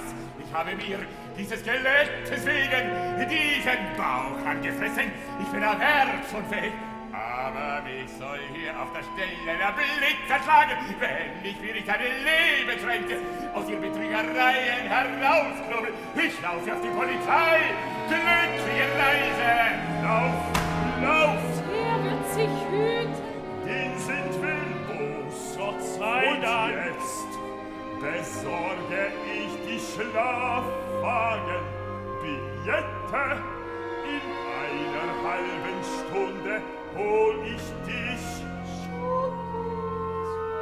Guten Morgen, Doktor. Guten Abend. Angenehme Ruhe. Auf Wiedersehen. Viel Vergnügen.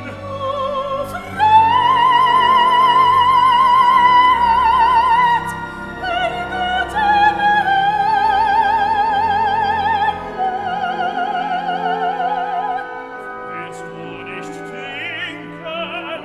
Seit 2 Jahren hab ich kein Zimmer gesehen.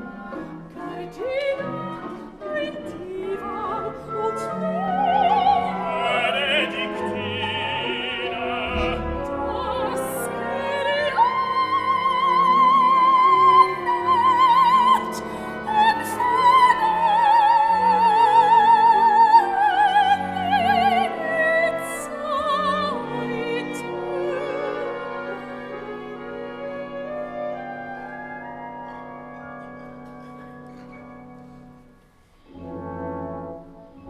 Wo ist denn mein Bild? Hier, ich habe es mit der Vorderseite gegen den Kamin gelegt. Du hast es nicht angesehen, während ich fort war. Die Geschwitz hätte es gern in ihrer Wohnung aufgehängt, aber sie hatte Hausdurchsuchungen zu gewärtigen. Jetzt kommt das arme Ungeheuer statt meiner ins Gefängnis. Ich begreife noch jetzt nicht, wie die Ereignisse eigentlich zusammenhängen. Oh, die Geschwitz hat das sehr klug eingerichtet. Ich bewundere ihren Erfindungsgeist. In Hamburg muss doch diesen Sommer die Cholera so furchtbar gewütet haben. Darauf gründete sie ihren Plan zu meiner Befreiung.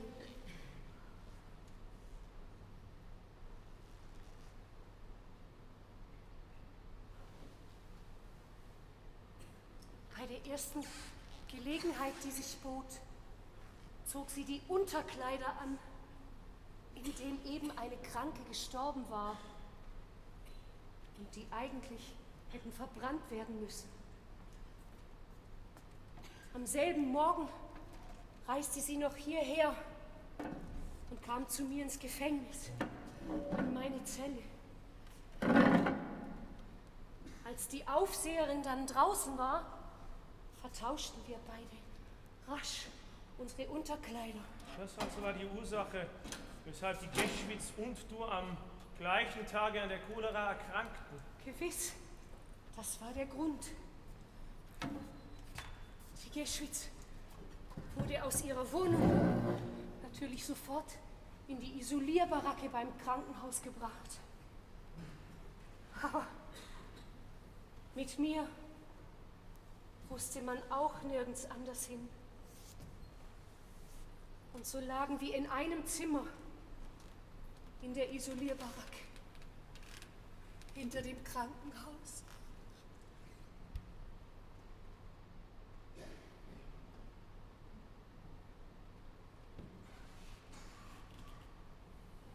Und die Geschwitz bot vom ersten Tag an all ihre Künste auf, um unsere Gesichter einander so ähnlich wie möglich zu machen. Vorgestern wurde sie als geheilt entlassen. Eben kam sie nun wieder und sagte, sie habe ihre Uhr vergessen. Ich zog ihre Kleider an. Sie schlüpfte in meinen Gefängniskittel. Und dann ging ich fort. Jetzt liegt sie dort drüben, als die Mörderin des Dr. Schön. Mit deinem Bild kannst du es immer noch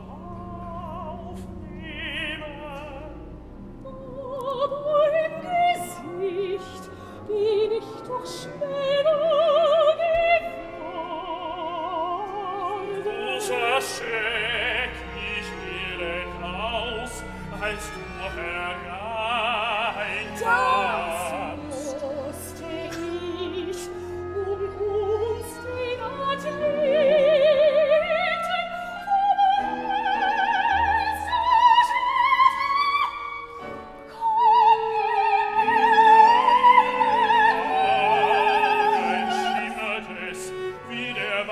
Spiegel in einem tiefen Brunnen, in den man einen Stein geworfen hat.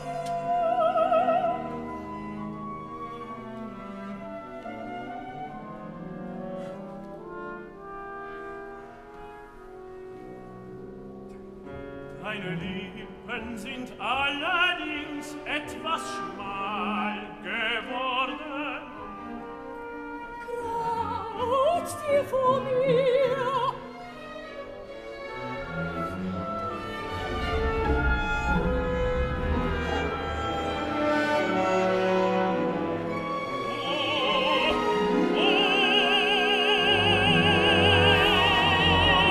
Ich werde einen Dithyrambus schreiben. Nicht nur, Über deine Herrlichkeit, das beeinträchtigt deine Reize nicht. Komm, süßes Herz, Ich komm. habe deinen Vater erschossen. Deswegen liebe ich dich nicht weniger. Komm, einen Kuss, einen Kuss, einen Kuss. Zurück.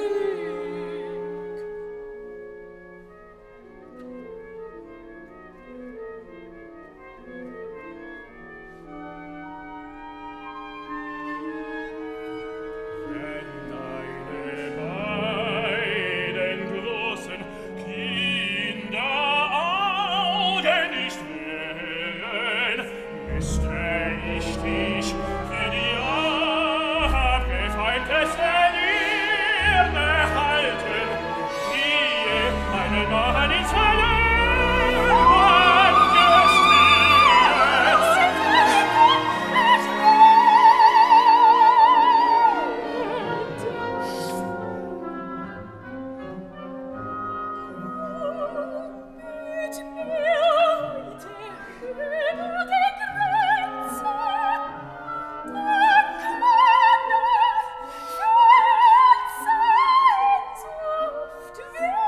Sieh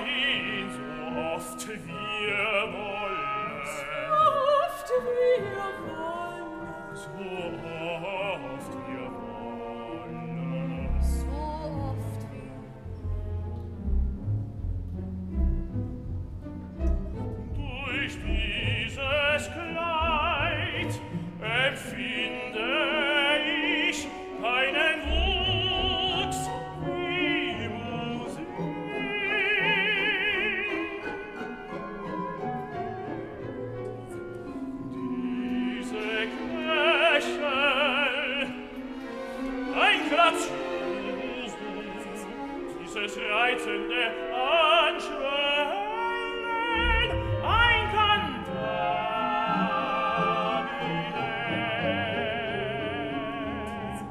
Diese Knie, ein Mysterioso und das gewaltige Andante der Wollust.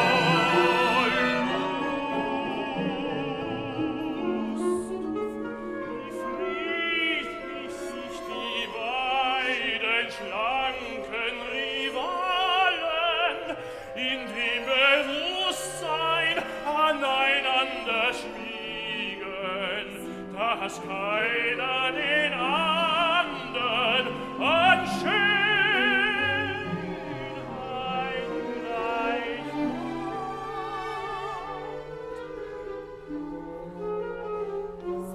Ist die nordische Gebieterin erwacht und die beiden Nebenbuhler wie zwei Pole auseinander weichen.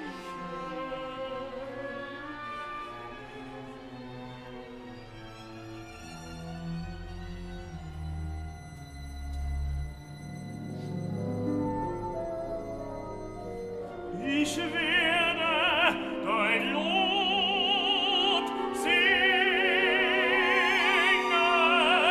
dass dir die Sinne vergehen.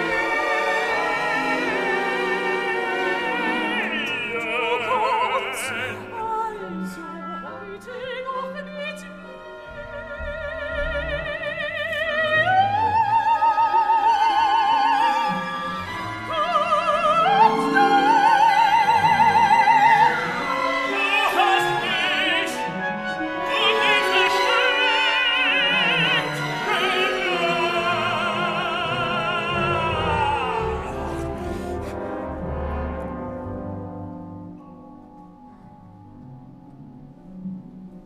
Ist das noch der Diva, auf dem sich dein Vater verblutet hat?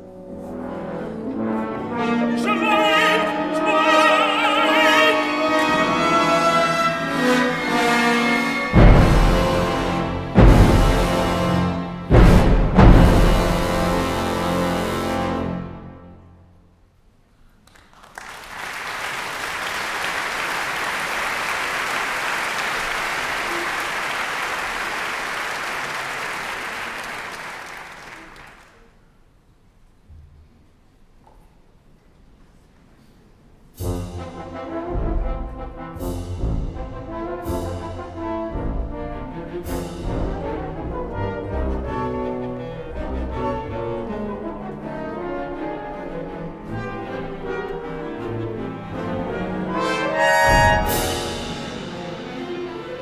Meine Herren und Damen, gestattet Sie, dass ich trinke, denn wir feiern das Geburtstagsfest von unserer lieben Fürstenwirtin, der Gräfin Adelaide von Ich trinke also, und so weiter, meine Damen, und so weiter, meine Damen. Ich gratuliere, ich bitte, ein kleines Braten. Das war das Sie der Stärkste und der Witzigste. Das ist Sie.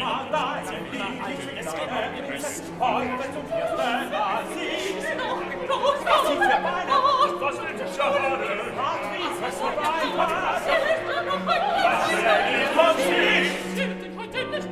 Aber selbstverständlich. Plätze einnehmen. Die Herren kommen ganz schön nah. Bitte mich meinen Moment entschuldigen. Ich habe mein Wort mit meiner Freundin zu Darf ich die Freiheit bitten, halbart mit Ihnen zu spielen?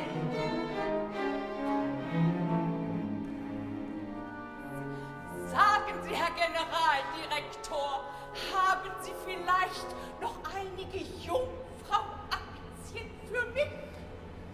Ich habe allerdings noch etwa 4000 Jungfrau-Aktien. Aber die möchte ich gern für mich behalten. Es bietet sich nicht so bald wieder Gelegenheit, sich unter der Hand ein kleines Vermögen zu machen. Ich habe bis jetzt nur eine einzige von diesen Aktien. Ich möchte auch gern noch mehr haben. Ich will es versuchen, Herr Doktor, Ihnen welche zu besorgen. Aber das sage ich Ihnen im Voraus. Sie zahlen Apothekerpreise dafür. Meine sämtlichen Ersparnisse bestehen jetzt aus Jungfrau-Aktien. Wenn das nicht glückt, Herr Generaldirektor, dann kratz ich Ihnen die Augen aus. Ich bin mir meiner Sache vollkommen sicher, meine teuerste. Auch ich kann Ihnen garantieren, dass Ihre Befürchtungen vollkommen unbegründet sind.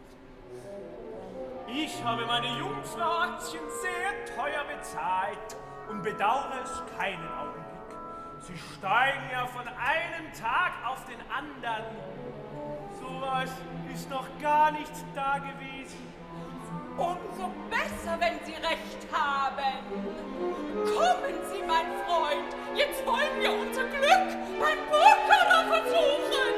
Sie erlauben mir nur 2 Worte. So viel Sie wollen. Habe Ehre, mich zu empfehlen. Lassen Sie uns allein. Sind Sie taub? Sage sogleich heraus, wie viel du haben willst. Mit Geld kannst du mir nicht mehr dienen, Kommst du auf die Gedanken, dass wir kein Geld mehr haben? weil du mir gestern euren letzten Rest ausgehändigt hast. Wenn du mich bei dir haben willst, brauchst du mir nicht erst zu drohen. Das weiß ich, ich hab dir aber schon mehrmals gesagt, dass du nicht mein Fall bist. Umso vorteilhafter eignest du dich für die Stellung, die ich dir ausgesucht habe. Bist du verrückt? Mir eine Stellung verschaffen? Ich sagte dir doch, dass ich auch Mädchenhändler bin.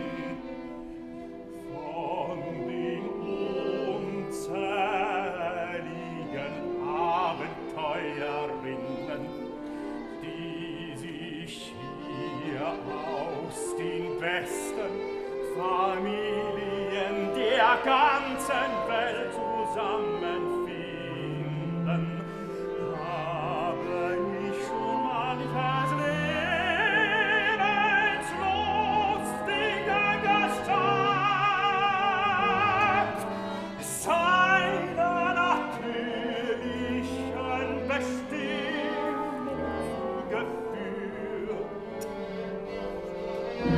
Ich trauge nicht für diesen Beruf.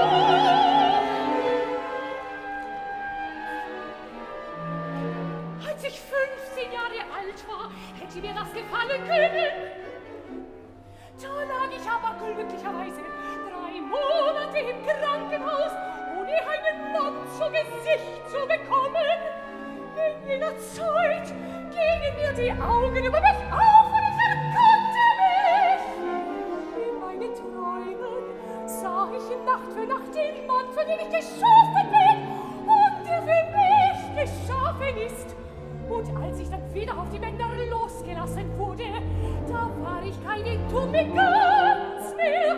Seither sehe ich es jeden bei stockfinsterer Nacht auf 100 Schritt Entfernung an, ob wir füreinander bestimmt sind. Und wenn ich mich gegen meine Erkenntnis versündige, dann fühle ich mich am nächsten Tag an Leib und Seele beschmutzt.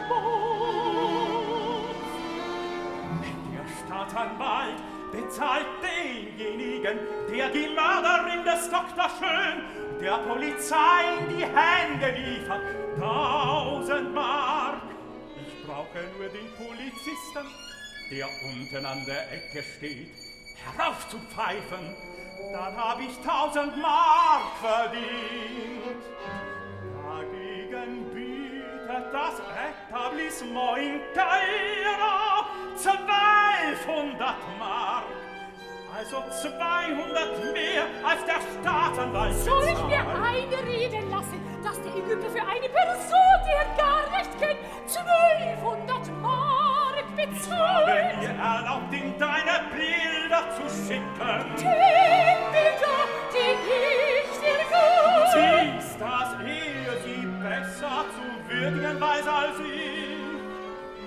Das Bild, auf dem du als Eva vor dem Spiegel stehst, wird er, wenn du dort bist, wohl über der Haustür aufhängen. Ich denke nicht daran, mich in ein solches Vergnügungsstück spüren zu lassen. Dann erlaube, dass ich den Polizisten herauspfeife, Warum bittest du nicht einfach um 1200 Mark? weil du und dein Komponist auf dem Trockenen seid. Wir haben noch 30.000 Mark. In Aktien! Ich habe mich nie mit Aktien abgegeben. Der Staatsanwalt bezahlt in deutscher Reichswährung und der Ägypter zahlt in englischem Gold. Willst du dich also bitte gleich entscheiden? Um 1 Uhr geht der Zug, sind wir um 11 Uhr nicht handelseinig, dann pfeife ich den Polizisten herauf. Andernfalls packe ich dich so, wie du da stehst, in einen Wagen, fahre dich nach dem Bahnhof und geleite dich morgen Abend aufs Schiff. Ich gehe mit dir nach Amerika, nach Canada, aber ich kann nicht das Einzige verkaufen, das hier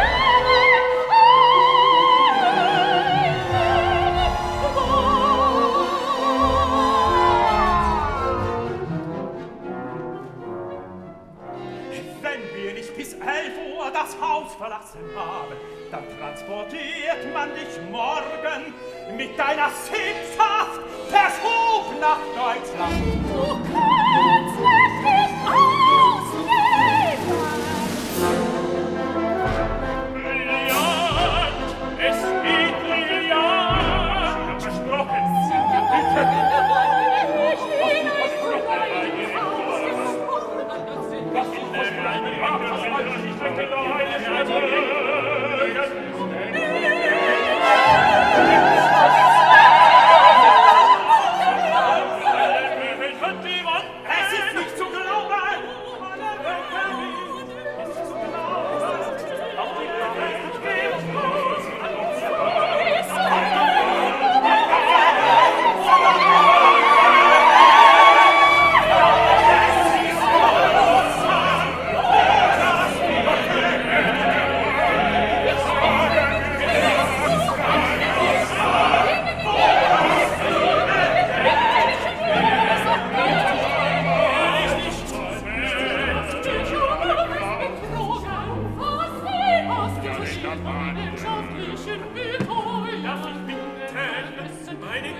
Lust hast.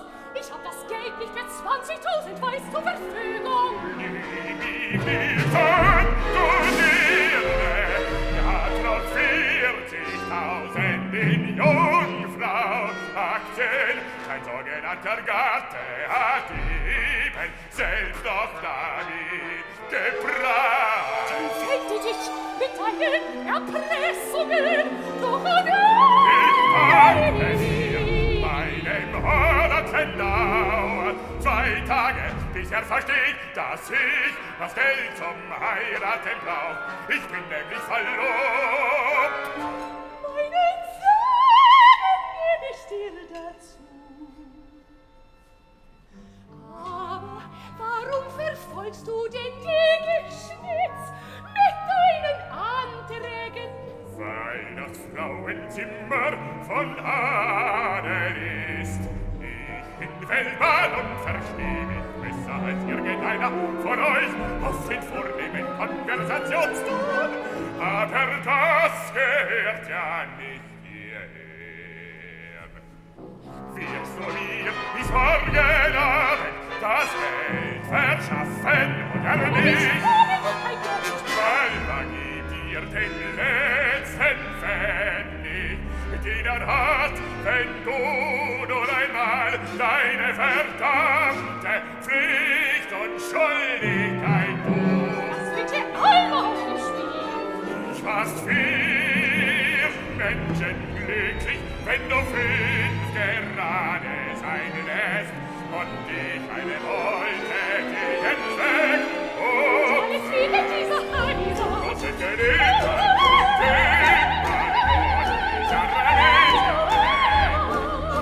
Soll jeder mit dir bitten, dass dir die Pläne nicht unterleuchten? Sie wünschen, Frau Gräfin, wenn ich bis morgen Abend die 20.000 Mark nicht habe, dann erstatte ich Anzeige bei der Polizei und eine Hofhaltung erteilen. Und nun auf Wiedersehen, Frau Gräfin.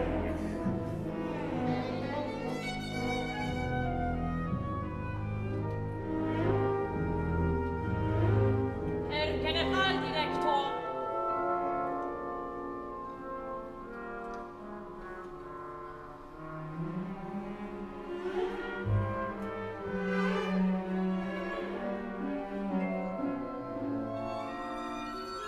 Jungfrau, Drahtseilbahnaktien gefallen auf? Ja, ja, so ist die Welt.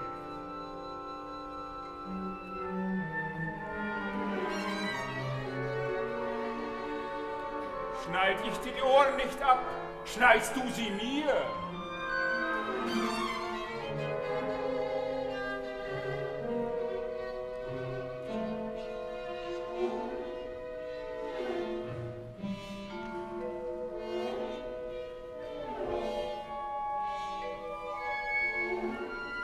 Gewiss, lass ihn nur eintreten.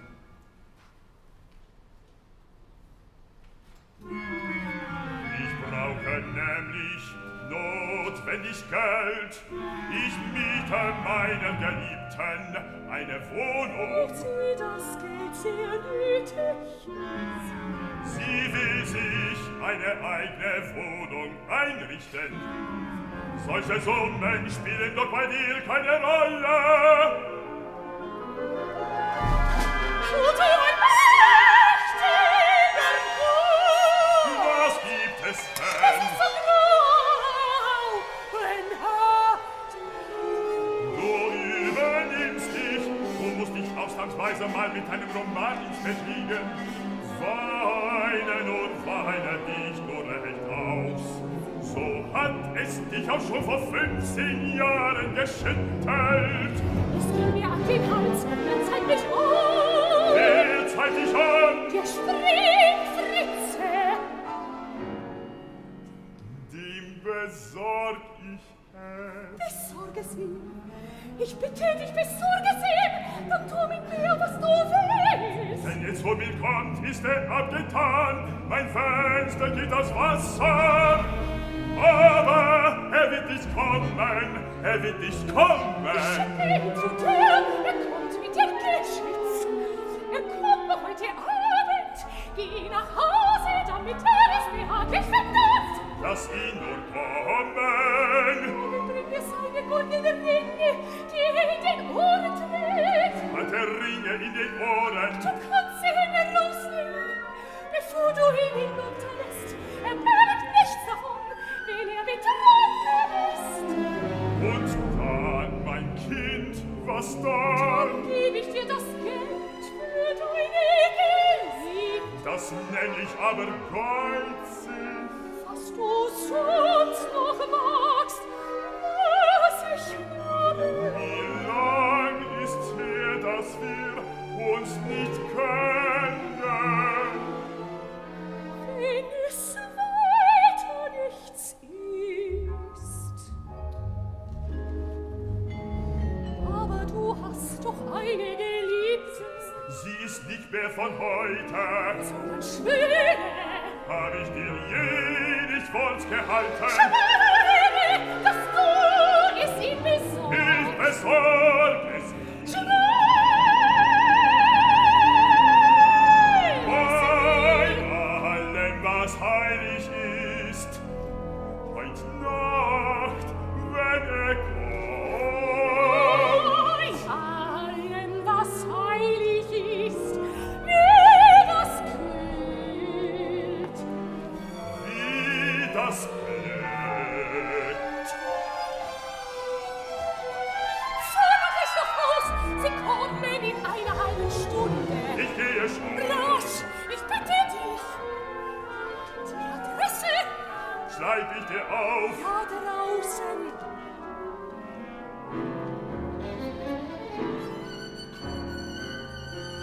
Behandeln Sie mich doch wenigstens anständig. Aus welchem Grund? Ich will wissen, was Sie vorhin mit der Frau hier gesprochen haben. Dann können Sie mich gern haben. Du hast ihr gedroht, sie zu denunzieren, wenn sie nicht mit dir kommt. Die schamlose Person.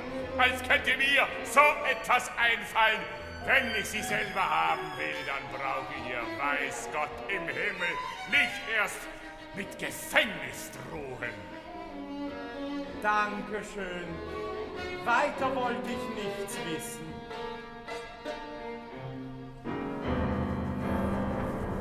So ein Hund. Komm her, wenn ich dir die Därme und den Hals wickeln soll. Dem hab ich gezeigt, was es heißt, mit mir anzufangen. Wem denn? Diesem Mädchenhändler. Wie kannst du dir den Kerl erzählen, ich hätte dich verführen wollen? Hast du nicht von mir verlangt, dass ich mich dem Alva für 20.000 Mark in Jungfrau-Aktien hingebe? Weil es eine Pflicht ist, dich des armen Jungen zu erbarmen.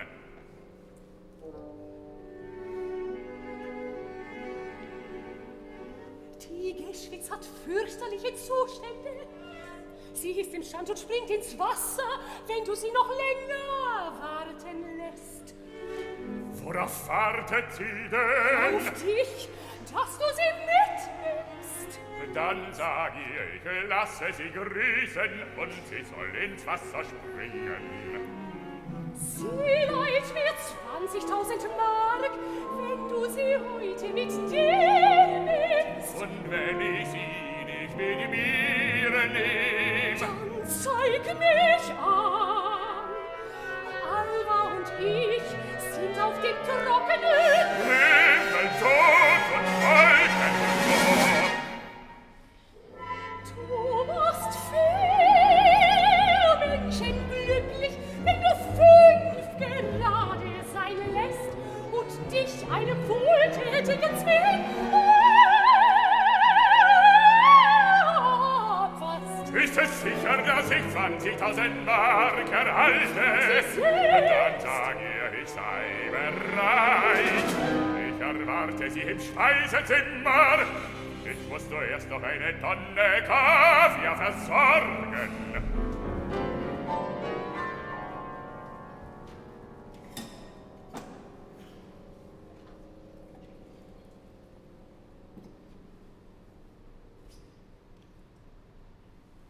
Martha.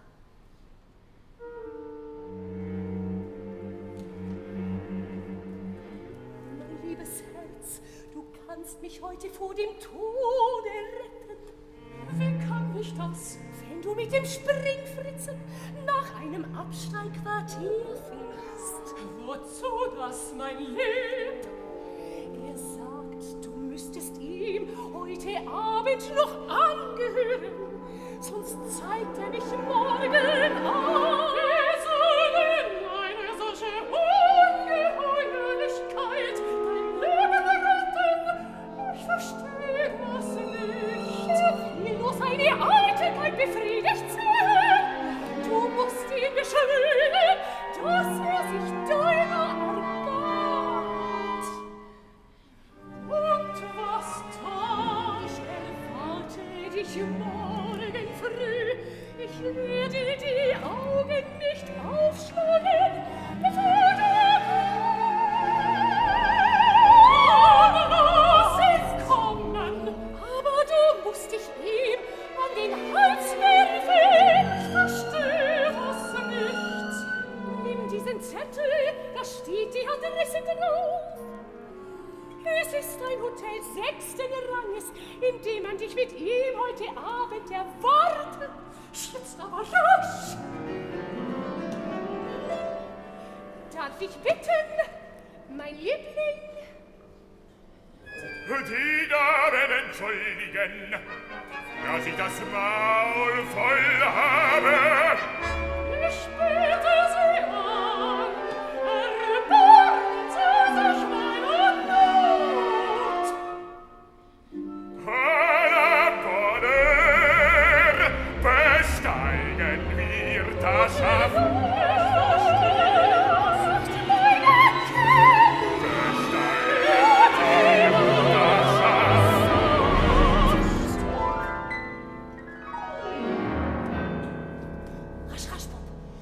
Diesen Augenblick fort. Wir müssen die Kleider wechseln. Wie die gnädige Frau befehlt. Ach was, gnädige Frau. Du gibst mir deine Kleider und ziehst meine Kleider an. Komm!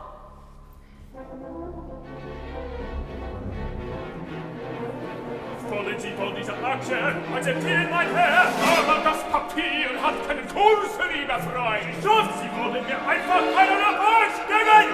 Verstehen Sie vielleicht etwas von dem, was hier los ist? Die Kinder, die liegt doch heute und sein Geld. Und jetzt fängt das Spiel auf. Jetzt liegt der Karten, Sie sind das Schau durch. Wieso geht das Spiel auf? Wieso kriegt die kalte Hilfe? Der Herr soll doch nur einfach bares Geld zahlen. Bin ich hier in meiner Wechselstube? Seinen Wisch kann er mir ja morgen früh präsentieren. Endlich, nennen Sie das! Die Aktie steht noch auf 210! Gestern stand sie auf 210. Heute steht sie überhaupt nicht mehr.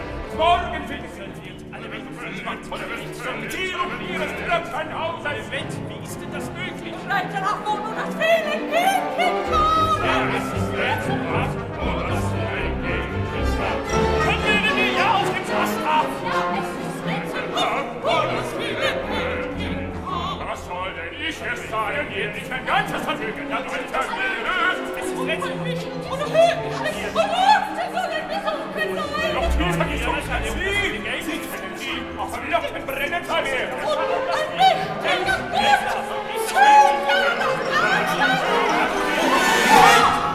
Sagen Sie, wo werden wir heute zu Abend essen, wo Sie doch Ihr ganzes Vermögen verliehen haben? So ist Ihnen beliebt, mein Fräulein, aber rasch, hier wird es fürchterlich. Komm, Mama. Komm. Das hat man vor dem Tag.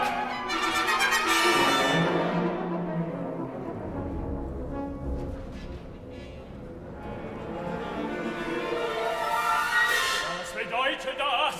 Hast du noch bares Geld? Bist du verrückt geworden? In 2 Minuten kommt die Polizei. Wir sind angezeigt. Du kannst ja hier bleiben, wenn du Lust hast. Um Himmels Willen. Hier hinaus, über die Dienerstiege. Ich mach schon zu.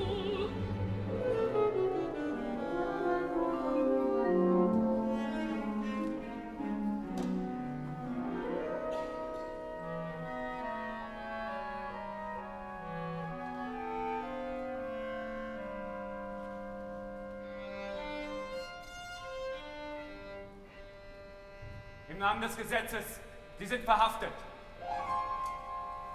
Aber was machen Sie denn da für Unsinn? Das ist sie ja gar nicht.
Der Regen trommelt zur Parade. Ein stimmungsvolles Wetter für Ihr erstes Auftreten. Wenn wir Sie kommen hören, müssen wir uns so lange in meinen Verschlag verkriechen. Es ist ein Jammer um Sie. Gibt es etwas Traurigeres als ein Freudenmädchen? Ich zweifle nur stark daran, dass noch einer anbeißt. Das möchte ich auch niemandem raten. Dieses Rindvieh. Da sind sie. Ich will das nicht erleben. Ich werfe den Kerl hinaus. Vorwärts! Sie müssen die Tür auflassen! Unsinn! Ich werde... So sei doch ruhig! Schade ihm der Himmel! Schweig doch! Der soll sich vorsehen!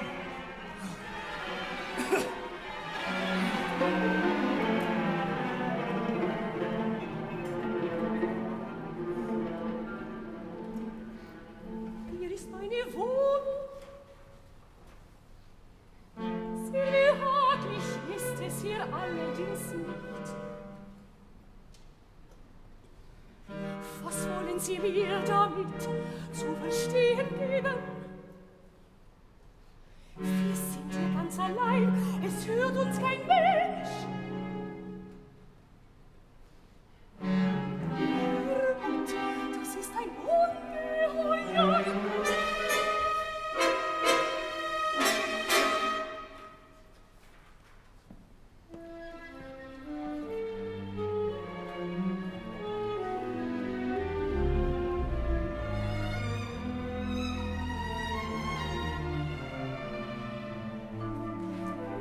Ich hoffe, Sie werden mir etwas schenken.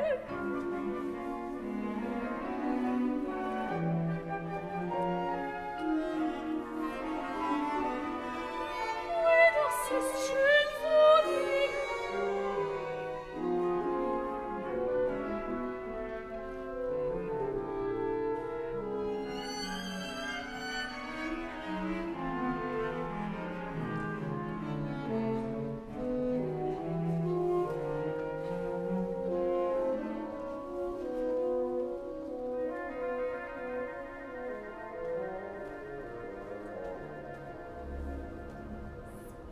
Sind Sie weg? Warte noch. Ich möchte vor Ihrer Tür knien. Dieses Muttersöhnchen.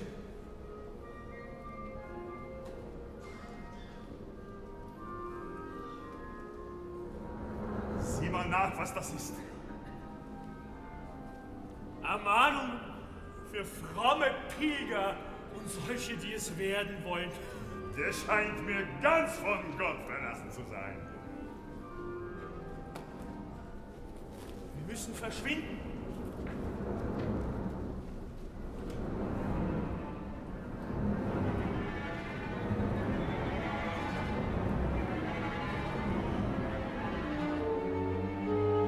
Werden Sie mich wieder einmal besuchen?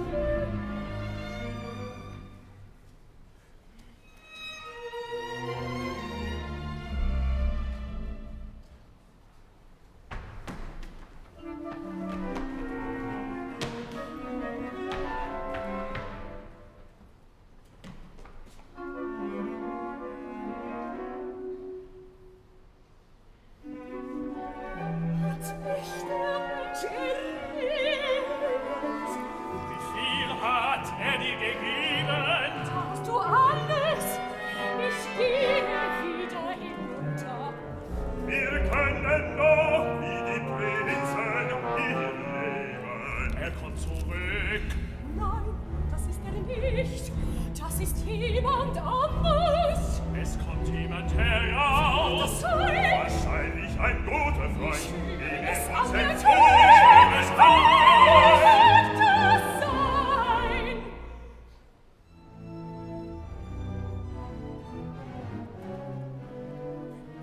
Wenn ich dir ungelegen komme, dann kehr ich wieder um. Ich wollte dir nur sagen, dass ich trotz wochenlanger Bemühung kein Geld bekommen habe. Jetzt möchten gräfliche Gnaden gerne ihre Füße unter unseren Tisch brechen. Ich komme trotzdem nicht mit leeren Händen. Ich bring dir etwas anderes. Auf dem Weg hierher bot mir ein Trödler noch 12 Schilling. Ich brauchte es durch das Herz, mich davon zu trennen. Aber du kannst es verkaufen, wenn du willst. Mein Gott, das ist ja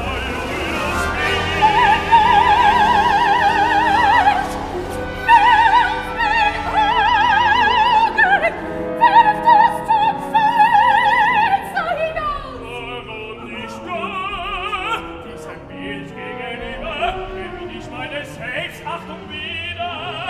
Es macht mir mein Verhängnis begreiflich.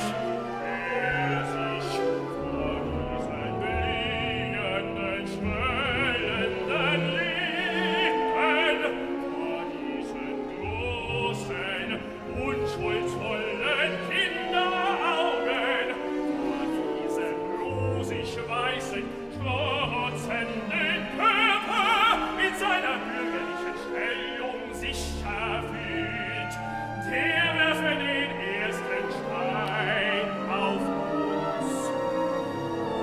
Man muss es annageln für uns. Da klebt sich kein Nagel in der Wand. Kommen Sie denn zu der Akquisition? Ich habe es damals in Paris heimlich aus der Wand geschnitten. Schade, das ist nicht ihr Ries. Ich weiß schon, wie man's macht. Das ganze Appartement bekommt ein eleganteres Aussehen. Ihr Körper strahlt auf die Glückliche Ausdruck heraus. Heißt das wohl Liebe Es ist ein Leberdecker, noch ganz Hessen.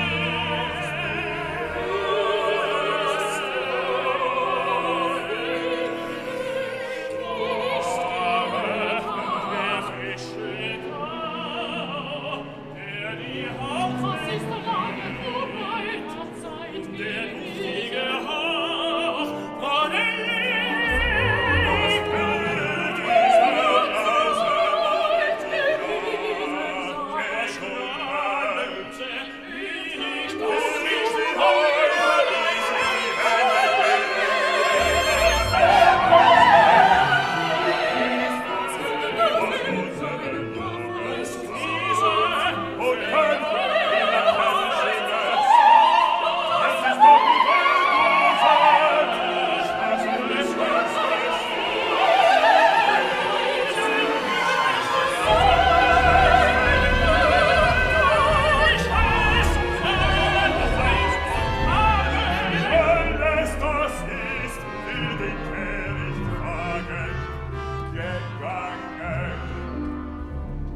willst du hin? Wo willst du hin? Sie will sich einen Kerl heraufholen. Ich lieb Das hat sie mehr noch hin und einmal her.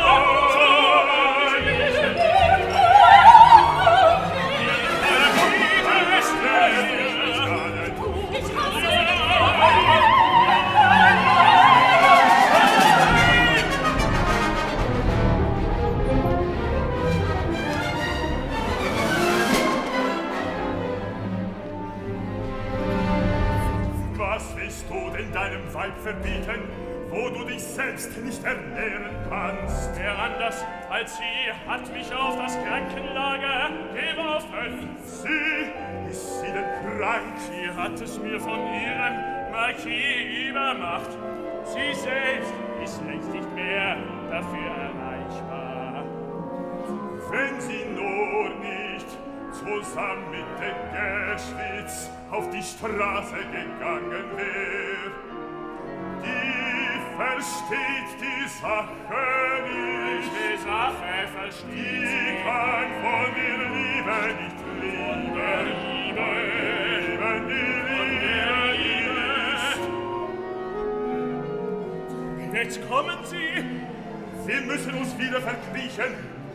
Ich bleibe hier. Noblesse oblige, der anständige Mensch tut, was er seiner Stellung schuldig ist.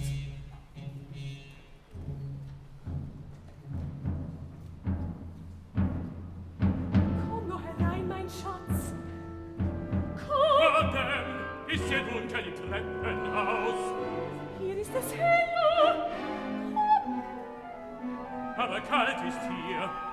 Sehr kalt. Trinkst du einen Schnaps? Schnaps, immer trink ich Schnaps. Schnaps ist gut. Ich weiß nicht, wo das Glas ist. Macht nichts. Viel Schnaps. Ich finde, Sie sind ja ein hübscher Mann. Mein Vater ist Kaiser von Huahubi. Ich habe hier 6 Frauen, 2 spanische, 2 englische und 2 französische. Ich meine Frau nicht lieben, immer soll ich Bad nehmen, Bad nehmen, Bad nehmen. Lassen Sie mich! Wir verschenken Sie mir! Goldstück, du mir glauben, du wirst haben Goldstück. Ich immer schenken Goldstück. So zeigen Sie es mir! Ich nehme es alle vorher. Aber zeigen können Sie mir es doch! Ich nicht verstehen, ich nicht verstehen. Komm, komm, Lassen Sie mich los! komm. Lassen Sie mich los! Oh, hier ist Mörderhöhle. Komm, Freund will dir geben Schlafmittel. Hier hast du Schlafmittel. Schöne Träume kommen, Freund von dir. Schöne Träume. Hier ist Tür.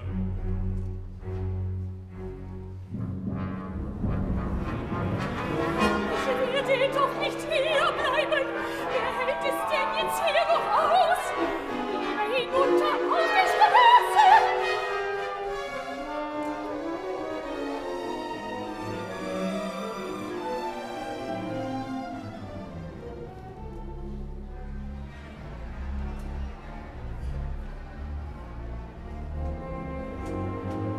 Blut, Alva! Man muss ihn beiseite schaffen, sonst nimmt unsere Kundschaft Anstoß an ihm. Alva! Alva!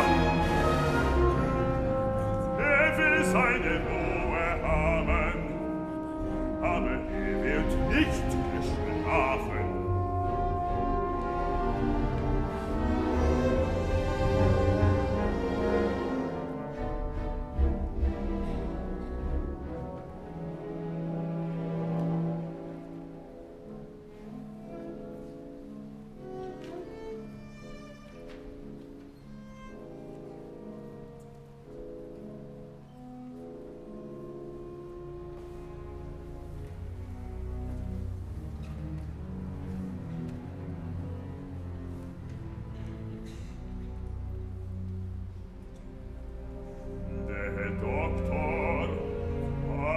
mich schon zur Ruhe begeben.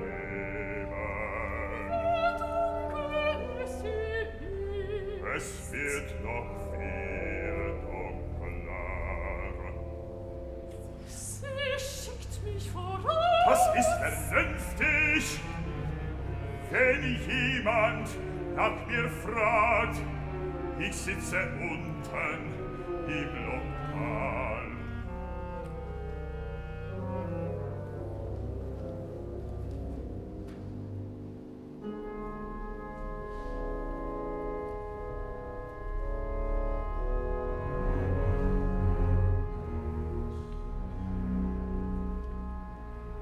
Nein, wenn sie mich heute meinem Blut liegen sieht, weint sie mir keine Tränen nach.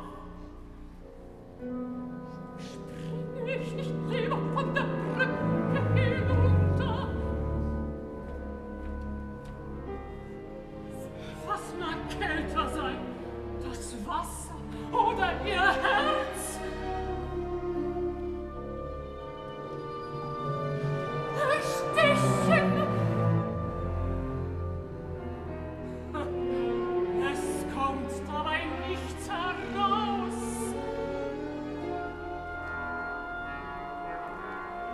Lebe erhängen!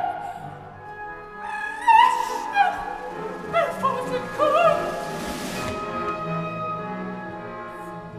Lass mich nur einmal zum letzten Mal zu deinem Herzen sprechen. Erbarm dich mal! Erbarm dich mal! Erbarm dich mal!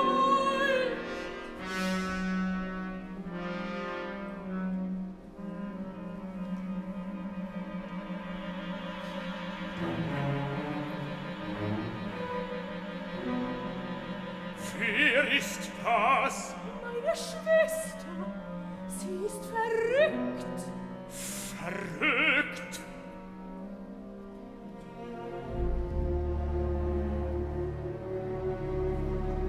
Du scheinst einen schönen Mund zu haben. Hab ich von meiner Mutter.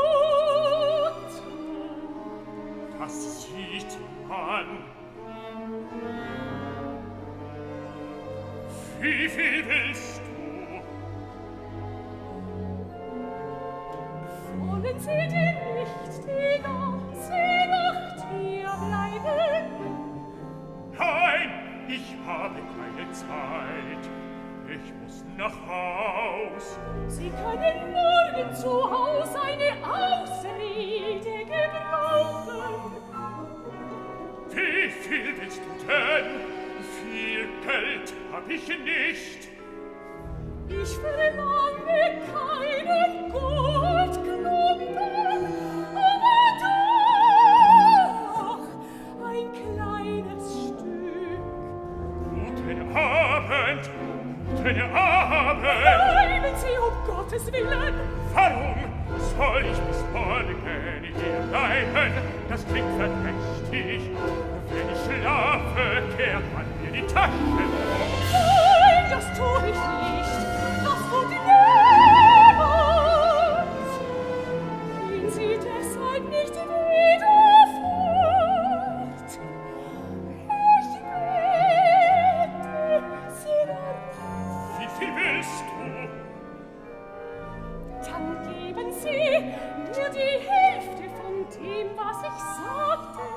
Nein, das ist zu viel. Du scheinst noch nicht lange dabei zu sein. Heute zum ersten Mal. Willst du Ruhe geben? Das ist nicht deine Schwester. Sie ist in dich verliebt, armes Tier.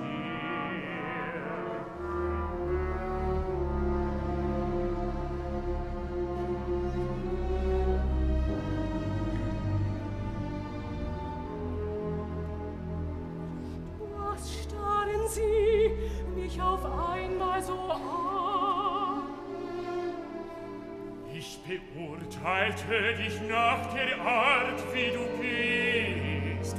Ich sagte mir, die muss gut gebaut sein. Kann man denn so etwas sehen?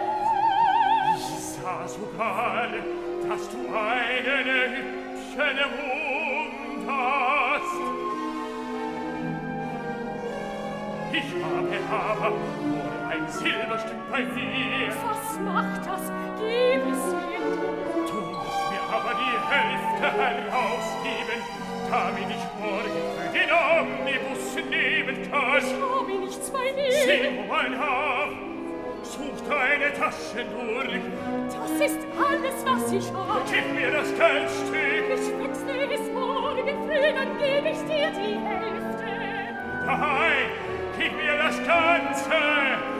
In Gottes Namen.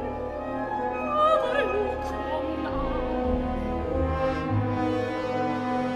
Wir brauchen kein Licht, der Mond scheint.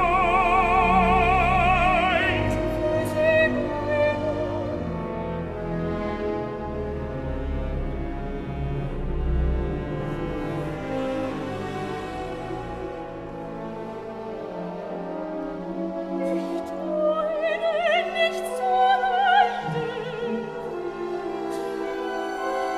Ich habe sie so gern. Ja, lassen Sie mich nicht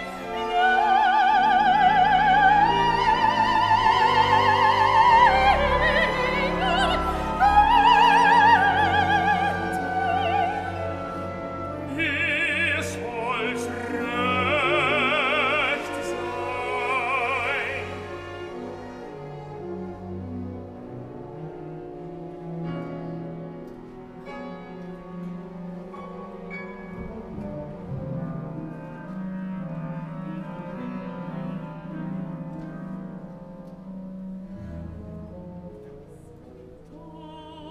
Das ist der letzte Abend, den ich mit diesem Volk verbringe. Ich kehre nach Deutschland zurück. Ich lasse mich immatrikulieren. Ich muss für Frauenrechte kämpfen, Jurisprudenz studieren.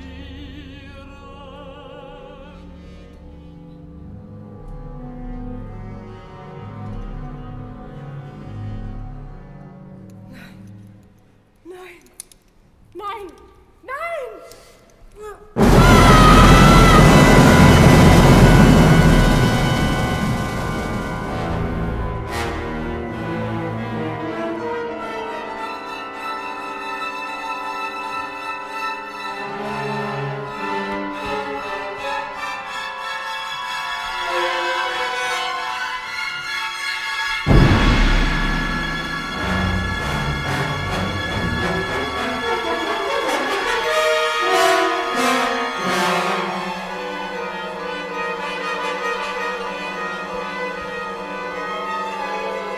Das war ein Stück Arbeit.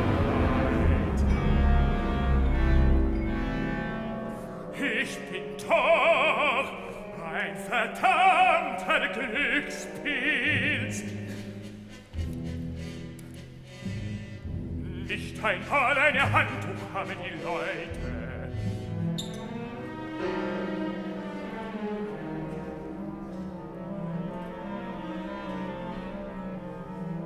Mit dir geht es auch bald zu Ende.